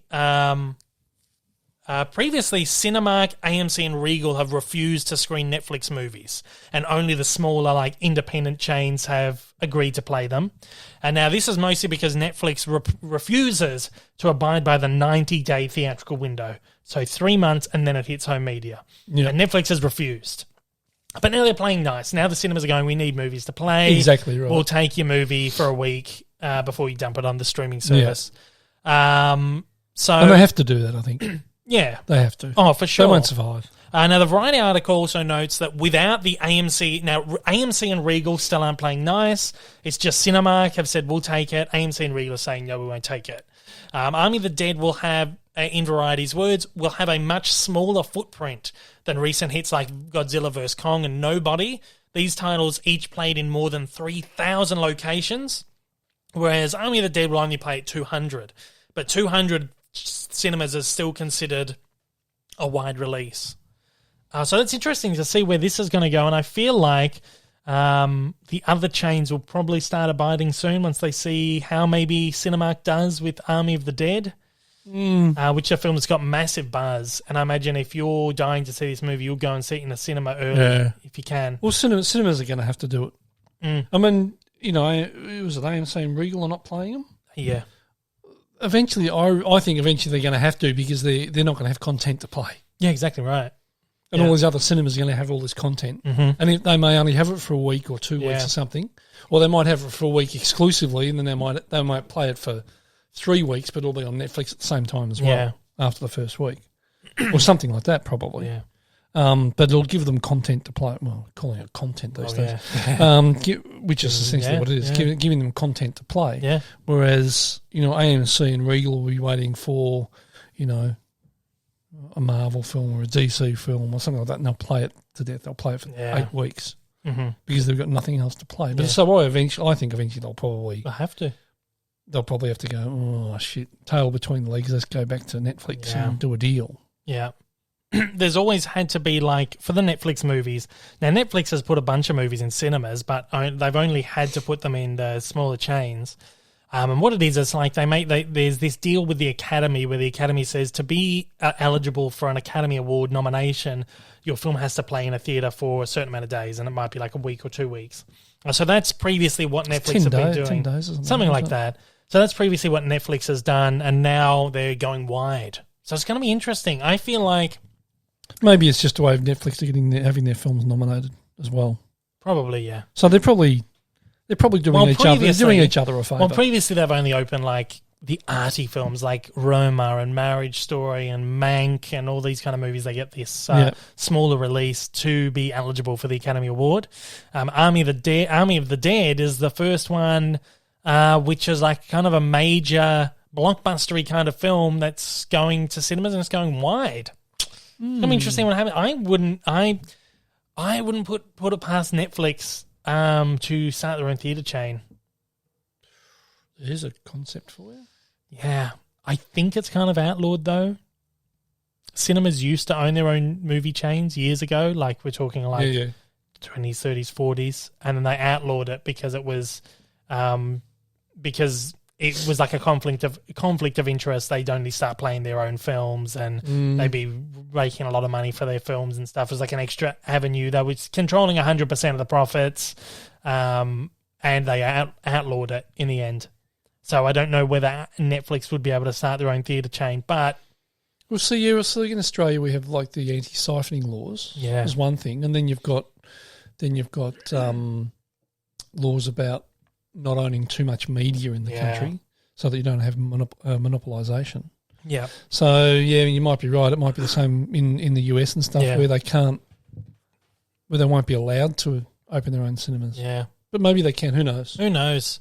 I don't know what the laws like over there are like. Yeah. So we've got, so Netflix is starting to play movies in theatres. We've got HBO Max. They're playing their movies in theatres and on HBO Max day and date. Paramount Plus have come out now and they've said that they're going to offer something like a, where's the number here? They're going to offer, 1,000. No. Let's go from the top. So firstly, they've announced that they're releasing this new movie. It's called Infinite. It's a sci-fi thriller starring Mark Wahlberg and Chiwetel Ejiofor. directed by Antoine Fuqua. And this was supposed to go to theaters, but because of COVID and everything, it's like been in a loop, and they're like, we're just going to dump it on Paramount Plus. CEO Bob Bakish of Viacom CBS, who owns Paramount, he has come out and announced that this is happening. He's announced that they're going to drop 1,000 new titles on the streaming service in June, which is going to be called their Mountain of Movies marketing campaign. And they've come out and they have said that they're going to, I don't know if I put the number here. There's a certain amount of new movies. I've got to find this article now because I don't think I wrote it down. Paramount originals. There's a certain amount of original movies they're going to be releasing. Oh gosh, I can't even find it now. Hollywood. Man, it's crazy though. It's one of those things where they're now getting really heavy into the streaming thing. This could be it here. I don't know. Paramount plans to debut one original movie a week beginning in 2022. Cool. Yeah. So they're going to put all these... Yeah, they're going to release a movie a week. An original movie a week.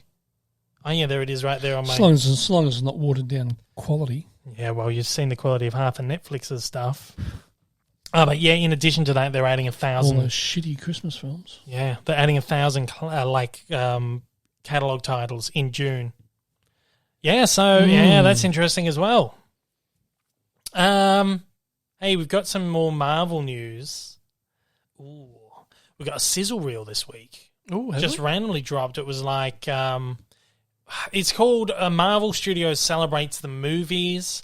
It's like they're saying our superheroes are here to save cinemas, to save theaters. We're putting our movies in theaters. We're going to save it, right? In it was just a bunch of clips of the older movies. It's basically a big advertisement for all their movies that are coming out as well. So they play clips of Black Widow. They played clips of Shang-Chi. They played our first look at The Eternals, which is the film that Chloé Zhao has done, of course, who did Nomadland.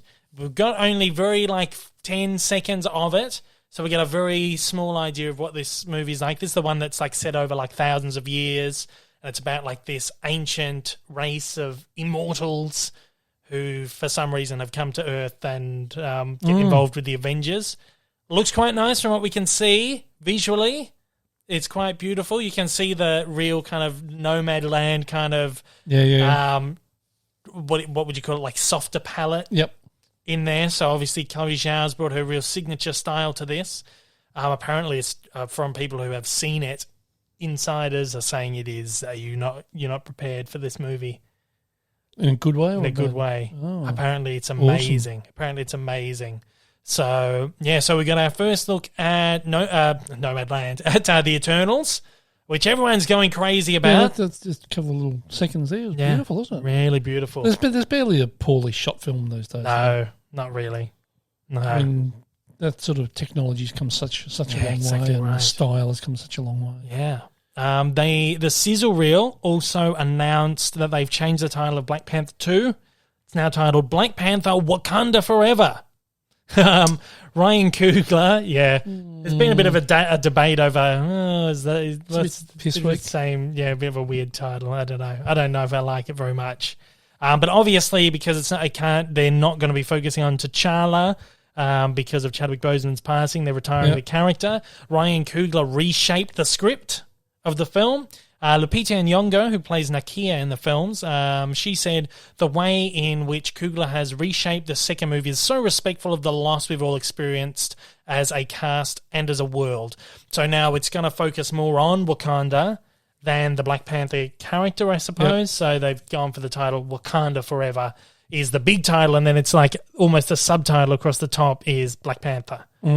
So it's going to focus on the people of Wakanda. Right, okay. So in that respect, the title works, but I still don't think it's a very great title. I don't know. There's been a bit of a debate. Feels like it's a bit of a easy out. Yeah, I think so. Doesn't it? Let's just call it Wakanda Forever. Yeah, sort of thing. I don't know. It's a cultural movement, the Wakanda Forever thing. So, I mean, I think it'll work. It's just a title at the end of the day. There's no doubt it'll work, though. Well, yeah, absolutely. That movie's going to be huge. I can't wait for it. Yeah. We got Captain Marvel 2 has now been retitled The Marvels. Because I'm not huge on that title. Because of course Captain Marvel is going to be in it. Brie Larson is back as Carol Danvers, Captain Marvel. We're going to get Miss Marvel in this, or Ms. Marvel, who you can see right there on your screen. It's a set photo of her, Iman Vellani, who is playing Ms. Marvel. They're going to introduce Ms. Marvel in her own Disney Plus series, and then she will spin off into the Marvels film, as it's now being called. Mm-hmm. And they're also going to be joined by Monica Rambeau, played by Teyonah Parris, who was in WandaVision. Oh, yeah. So whether she goes under the name Spectre or Pulsar, or she's had various different names in the comics, or she was a Captain Marvel at one point, so if she becomes some sort of Marvel, they're going to be the Marvels now. So you got Ms. Marvel, you got Monica Rambeau, you got Captain Marvel as well. So instead of like Captain Marvel 2... it's now the Marvels. The logo's terrible too, by the way. I don't have it here, but the logo's terrible. Is it? Yeah. I'm looking forward to the film because I like the first. Like I didn't think the first Captain Marvel was the best movie Marvel's ever done. It's probably like middle tier for me. I'm looking forward to this movie, but that title is just I'm not on board with that title. In the end of the day, it's just a title. Can't judge a book by its cover. No, Shite are all right. It's exactly right. we prove it every week on Shite are all right. So anyway, the Captain of the Marvels opens November 11, 2020. Get the name of the title for Ant-Man 3, or I don't know what we're going to call it now. Ant-Man and the Wasp 2, Ant-Man and the Wasp: Quantumania. This title was announced ages ago. But I don't know if you've heard it. Quantumania. Because they're going like into the quantum realm. All that. So it's Quantumania. I think it sounds like a really just shitty title. It sounds a shit title. And the logo's really crap. Like the logos, someone posted, who was it? I think it's a friend of mine, Daniel Lamon. He does like a Disney podcast. He's a great guy. And he retweeted a bunch of the Marvel logos. And someone was like, it's the savior of cinema or something. And he retweeted, and the death of visual design. Because of these logos are just really shit. So they got someone in the art department who's not he's not great at what no. they do by the sound of it. No, at the end of the day, it's just a title. It's just a logo. A lot of these logos get changed by the time the film comes out anyway. Right, yeah. But anyway, so we've got Ant-Man and the Wasp: Quantumania. That's going to be out on February 17, 2023. I think they just announced the title, the release date. And Guardians of the Galaxy 3 finally has a release date, or Guardians of the Galaxy Volume 3.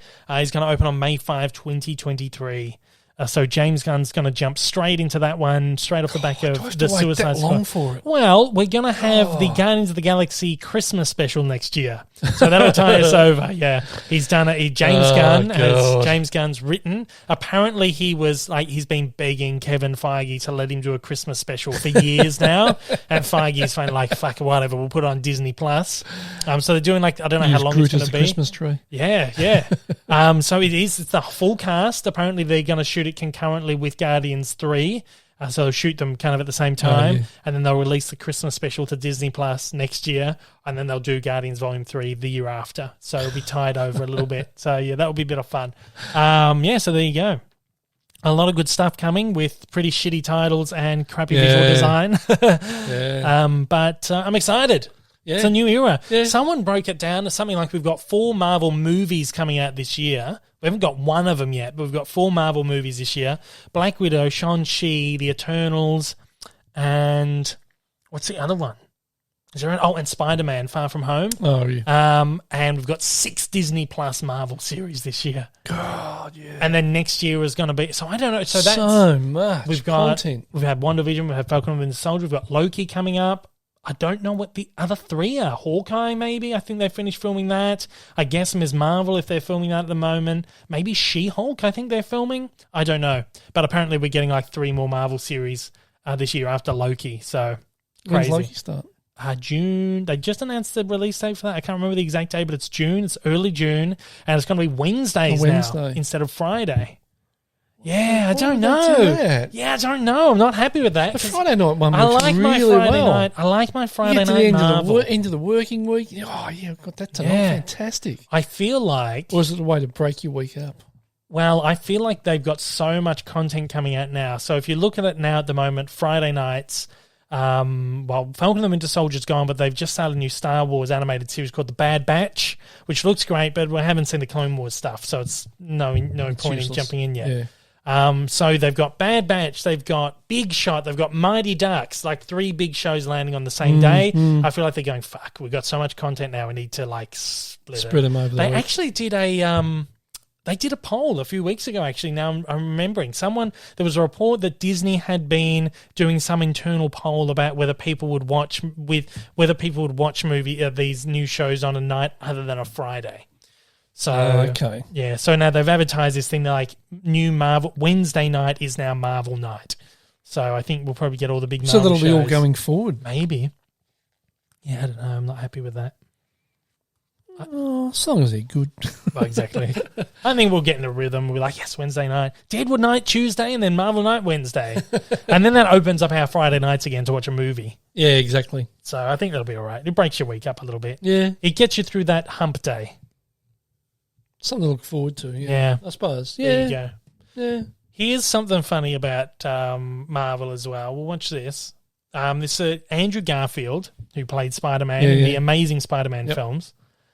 There's been all these rumours recently that Garfield and Tobey Maguire are coming back for the new Spider-Man 3, Far From Home. Multiverse the multiverse thing. Far From Home. Is it Far From Home?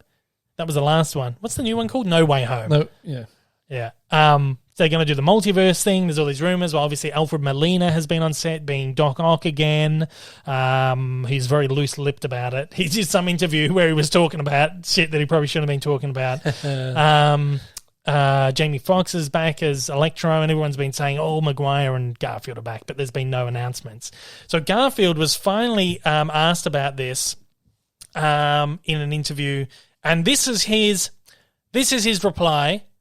I kind of gauge whether at the end of this whether you think he's telling the truth or he's putting on a bit of a poker face. Let's have a look. I don't know how to bring up the Spider-Man stuff because obviously I don't even want to like ruin anything if there is something to ruin, except to there isn't anything to ruin, bro. I had to just quickly cut you off. There's nothing to ruin. Really?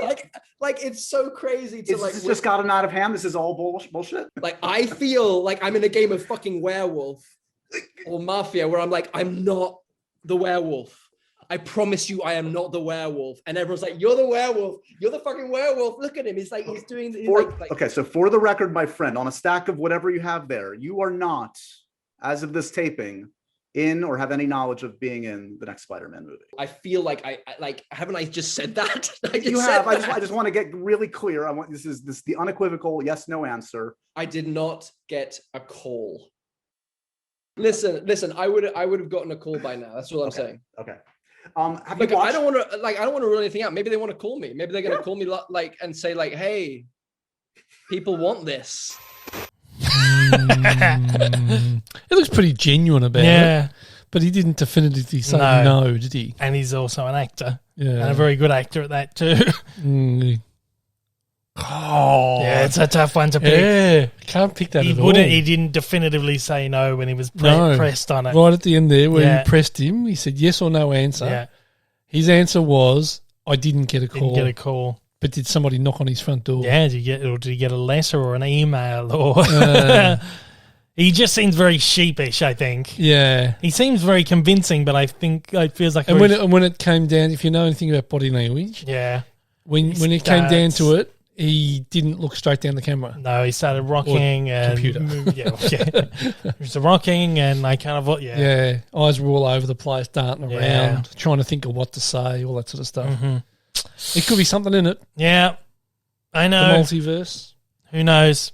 But I mean, we've got Doc Ock, and we've got Electro from the previous two franchises. Yeah. There's a multiverse happening. And it will be mad not to have the two Spider-Men. Interesting. I'm sure we'll find out.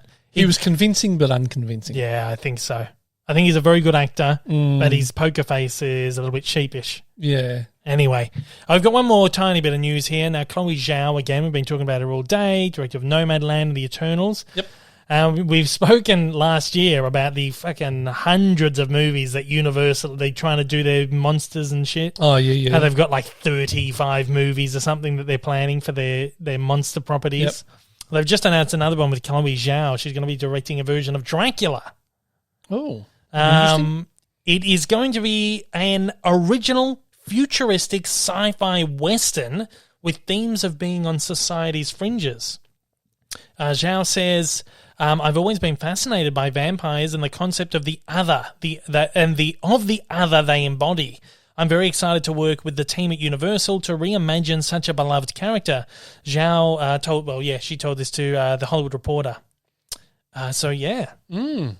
Now, the funny thing is, Universal has another Dracula movie in development at the same time. How the fuck can they do that? I don't know. That one's being directed by Karen Kusama, who directed Jennifer's Body and The Invitation, and it's being produced for Universal and Blumhouse, who did The Invisible Man and who are currently working on The Wolfman. This one is described as a faithful adaptation of Bram Stoker's original novel, which is, I guess, similar to what Francis Ford Coppola did with the 1992 version. Yep. Kusama says she wants to do justice to the book, specifically in terms of the different points of view illustrated in it, but it won't be the romantic hero version of Dracula we also know and love. So at the same time, we've got like this traditional sort of retelling, faithful adaptation of the novel, and then Chloé Zhao is off there doing whatever the hell she wants to do because everyone's just going to just do whatever you want for us. And she's putting her own futuristic sci-fi western spin on it.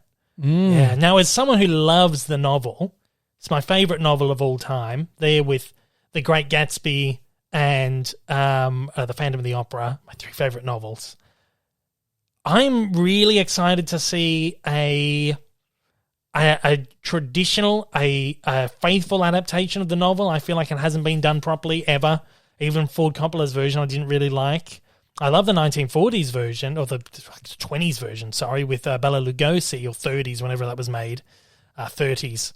That's fantastic, but it's so far from the book. It deviates so far from the book. It combines characters and it brushes over most of the story. I feel like I've never seen like a real traditional telling, so I'm excited about Kusama's version, but then at the same time, I'm really excited to see what Chloé Zhao does with like this sci-fi western version of Dracula. Oh, God, that'll be whack, won't it? Yeah, so for me, like how many times has Dracula been done? Yeah, hundreds exactly and hundreds right. and hundreds of times. Or even Interview with a Vampire was a version. Oh, yeah, you know? exactly right. And you've got all the like the Hammer Horror, the British versions with like Peter Cushing and Christopher Lee, all those ones, and then you've got the Universal ones, the classic ones, and then the remakes and all that shit. So there's been hundreds of adaptations of Dracula, but I'm very excited about both of these. So that's going to be pretty cool, I reckon. As a Dracula fan, I'm excited. Reboots forever, I say. Look forward to the Zhao. Gosh, yeah. Zhao, Chloé Zhao, yeah. Zhao. Yeah, whoa. Let's take a couple of subscriber questions and kind of round out about 2 hours today. What do you reckon? Awesome. Let's get out of here. Okay. I'm getting hungry. Me too. Blake. Yeah. Buddy. Yeah. Blake Eisen, Patreon. Yeah. Been around forever. Forever, Blake. man. From Blake. the beginning, Fantastic bloke, Blake. Blake. Thanks, Blake. Hey, Dave, old mate Rick. G'day, Blake. We just said that. Yeah. Hope all is well down in Melbourne. Yeah, everything's good down here, mate. We're cruising. Doing good, buddy. Just wondering, when will you watch the Ghibli movies? Ghibli. Yeah, people get annoyed with you. Oh, okay. Ghibli, yeah. Ghibli movies? Yeah. I challenge you to watch Spirited Away as soon as possible. It's the movie that sparked my love for cinema. I'm dying to hear your thoughts on it and all the others. They are superb. Keep up the great work. Up the swans. Swans. So the Ghibli films are obviously those animated films. Yep. The anime ones. I've seen Spirited Away a long time ago. Maybe I haven't. I've seen Howl's Moving Castle. I've seen Fireflies, Grave of the Fireflies, but this was like in school, so we watched them split up. So I've never really watched them properly. But I do want to watch them. They're all on Netflix now, the Ghibli. I never bought them because they're anime, and anime is so expensive on Blu-ray, like $40, $50 a movie, and they never come down in price. So I never went out and bought them, but now they're all on Netflix, and I've been thinking for like about the best part of a year now, I'm going to watch them. I do want to watch them and rank them at some point. And one thought that I did have was that I do like a watch party with patron supporters.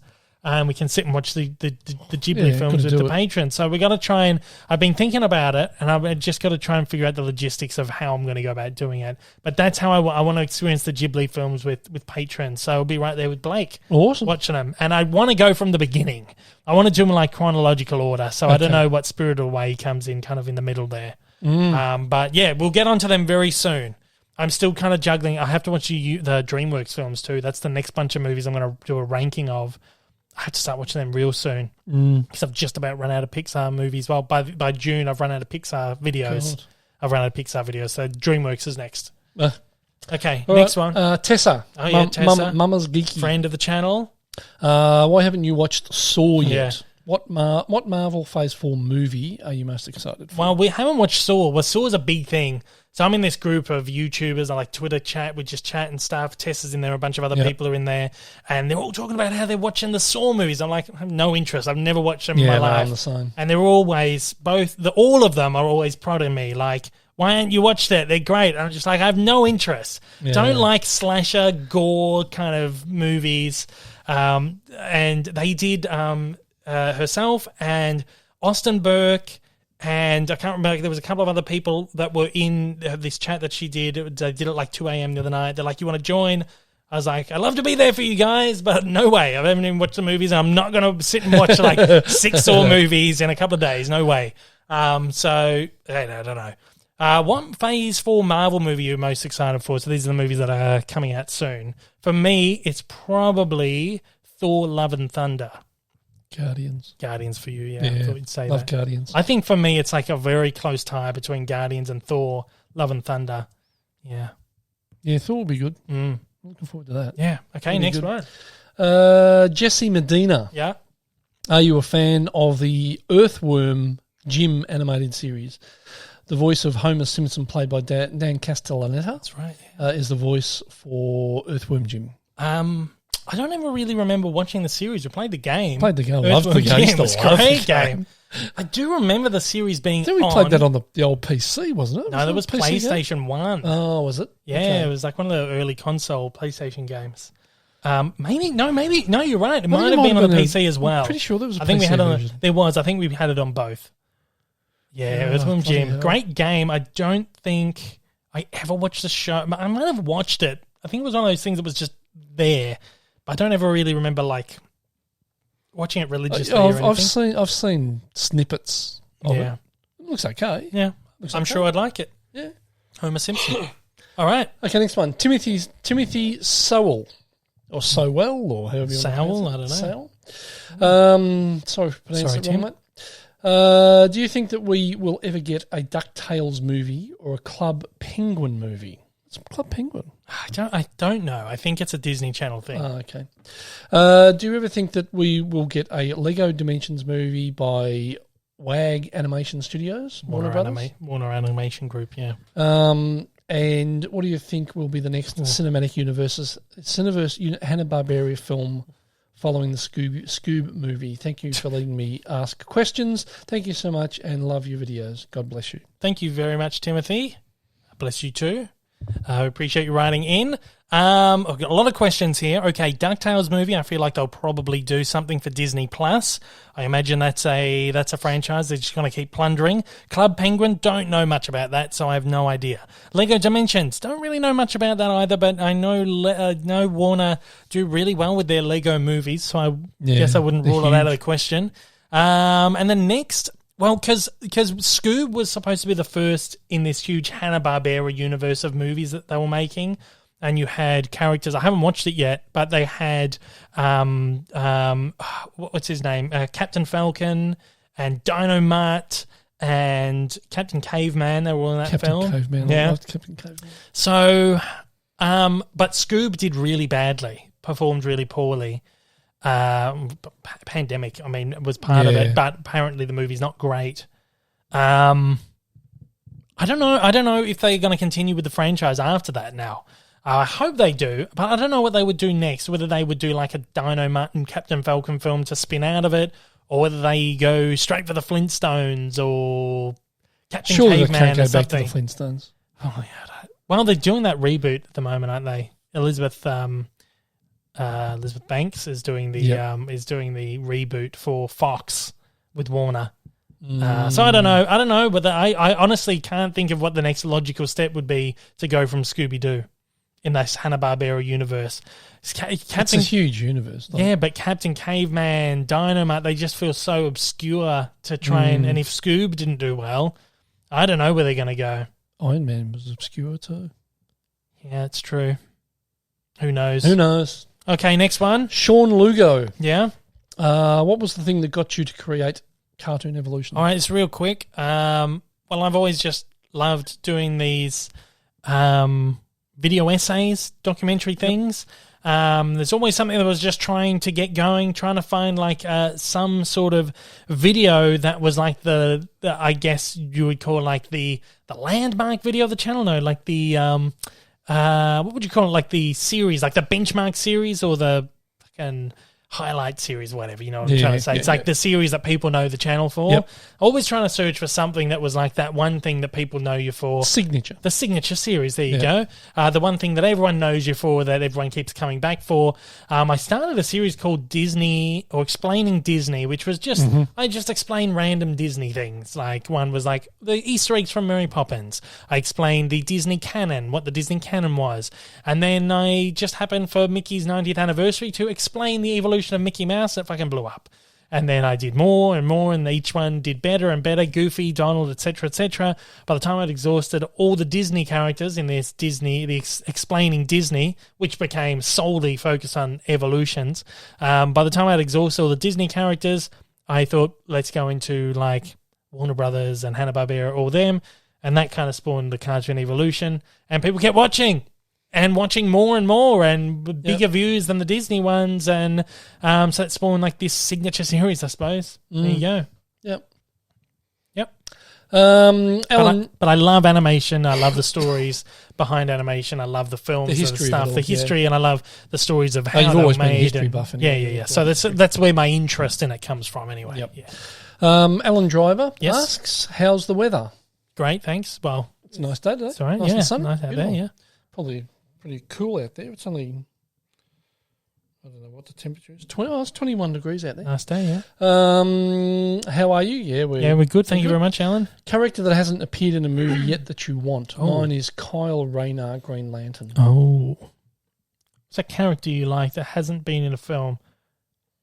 Maybe think of maybe a cartoon that you watched as a kid that you'd like to see adapted? Prince Planet. Prince Planet. Oh, yeah. That'd be pretty cool. That'd be all right. I would like to see... Oh, gosh, this is tough. I'm trying to think back. Maybe comics. I don't know. I didn't think about this enough before I wrote it down. Let me think. Something like, I don't know, Betty Boop movie. Try and make that work for the modern age. Oh, gosh. Don't know how you'd go with that. God. That'd be so watered down. Yeah. I think that's why they don't even make cartoons with her anymore, because what do we do with this character? Exactly right. Yeah. She was a bombshell, that's why. Yeah. Next question. Myra Cordero. Yes.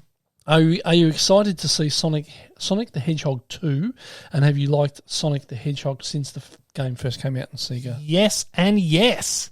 We would have had the original Sonic on the Sega Mega System, as it was called here. I found out recently that it's... Have you heard of the Sega Genesis? I think I've got it on that. Yeah, you've got it out there. Have you heard of the Sega Genesis console? Yes, I have. It's the same console. It's just released under a different title, different places. Yeah, I never realised. I thought they were two different consoles, but it's the same. Because we had the Sega Mega Drive. Yeah, and we also had the Sega Master System. Oh, really? Yeah, I think the Master. I think it was called Master System. That was pre Mega Drive. Oh, I thought we only had one. No, I'm pretty sure we had Sega two. Master System. No, because we had a Sega and a Nintendo. and it was the Super Nintendo that we had. No, I'm pretty sure there was a Master System too. What are you doing? You don't know what you're doing there. No, I'm trying to. You've opened the control panel. I can go to there. That's where I'm going. Oh yeah, you're right. There was a Sega Master System. I don't ever remember having that though. I don't know. No, we didn't have that, but we got the Mega Drive. You got the Mega Drive, yeah. There we go. That's sorted. Yeah. But yes, we like Sonic, and we've always liked Sonic, and I'm very excited for Sonic 2. You're going to have Knuckles, and you're going to have Tails, who's my favourite, spins around, flies around. Used to be my favourite character to play with. There's what do you call it? Trailers for that, isn't there? Sonic. Oh, there was like the first one. There was like a little preview trailer for it, and there's been like set photos and stuff leaking and shit all. Because we enjoyed the first one. The first one was real good, really enjoyable. It was fun. And that rounds out our show. We've come in at 2 hours today. I'm going to try and sometimes my outros go for like 5 to 6 minutes. We're not going to do that today. Thanks to everybody for listening. That's all we have time for. Of course, these podcasts go out every single Monday on all podcasting platforms, including Apple Podcasts, Spotify, Google, Amazon Music, and Audible. A visual element is also available to view on YouTube, which goes out 2 days earlier to Patreon supporters. So head to patreon.com/Dave Lee Down Under to get your early access for as little as $1 a month. Cheap ass. Yeah. Don't forget, the video podcasts are now on a brand new channel. So if you're watching this, it's on the new channel. I'd like you to please subscribe, I got to get the views up. I got to get the subs up so we can start making money on this podcast again. Get it monetized again. Make it pay for itself. Yeah, exactly right. If you're listening on the podcast platforms, please leave a review and a rating. It does help. Only good ones. Only the good ones. You can find me on YouTube at Dave Lee Down Under, over on Twitter, Instagram. Links in the description of every podcast. You can write in the show. You can shoot me an email, daveleepod@gmail.com, or just reach out to me on social media or any of that. YouTube preview. Last week, I dropped a bunch of cartoon news. That's pretty much all that went up last week. Rugrats trailer breakdown. Space Jam new look. Disney did a thing about the Disney Star Wars shorts. I did a couple of other little things so you can go check out. This week, new Evolution. Yes! Woo! Yes! You announced it? I will announce it now because I'll probably announce it. I'm not sure. Tasmanian Devil. You idiots. That's my impersonation. Yes, I've got Evolution coming up this week. It's like a big surprise. It's just come out of nowhere, but I've been working on it for weeks. And the end of the month, I'm hoping to have another one out this month. So this month could be the month of 2 evolutions. We'll see how that goes. I'm going to get straight into that one. Doubtful. Yeah, well, I've got 2.5 weeks to do it. 2.5 weeks to make that deadline. And we're going to see if I can do it. Anyway, guys, thanks, old mate Rick, for joining me. Thanks, Davo. Thanks, everybody, for listening. Thanks, guys. I'll see you next week. Take it easy. Thank you care. So much. Stay safe. Take care, guys.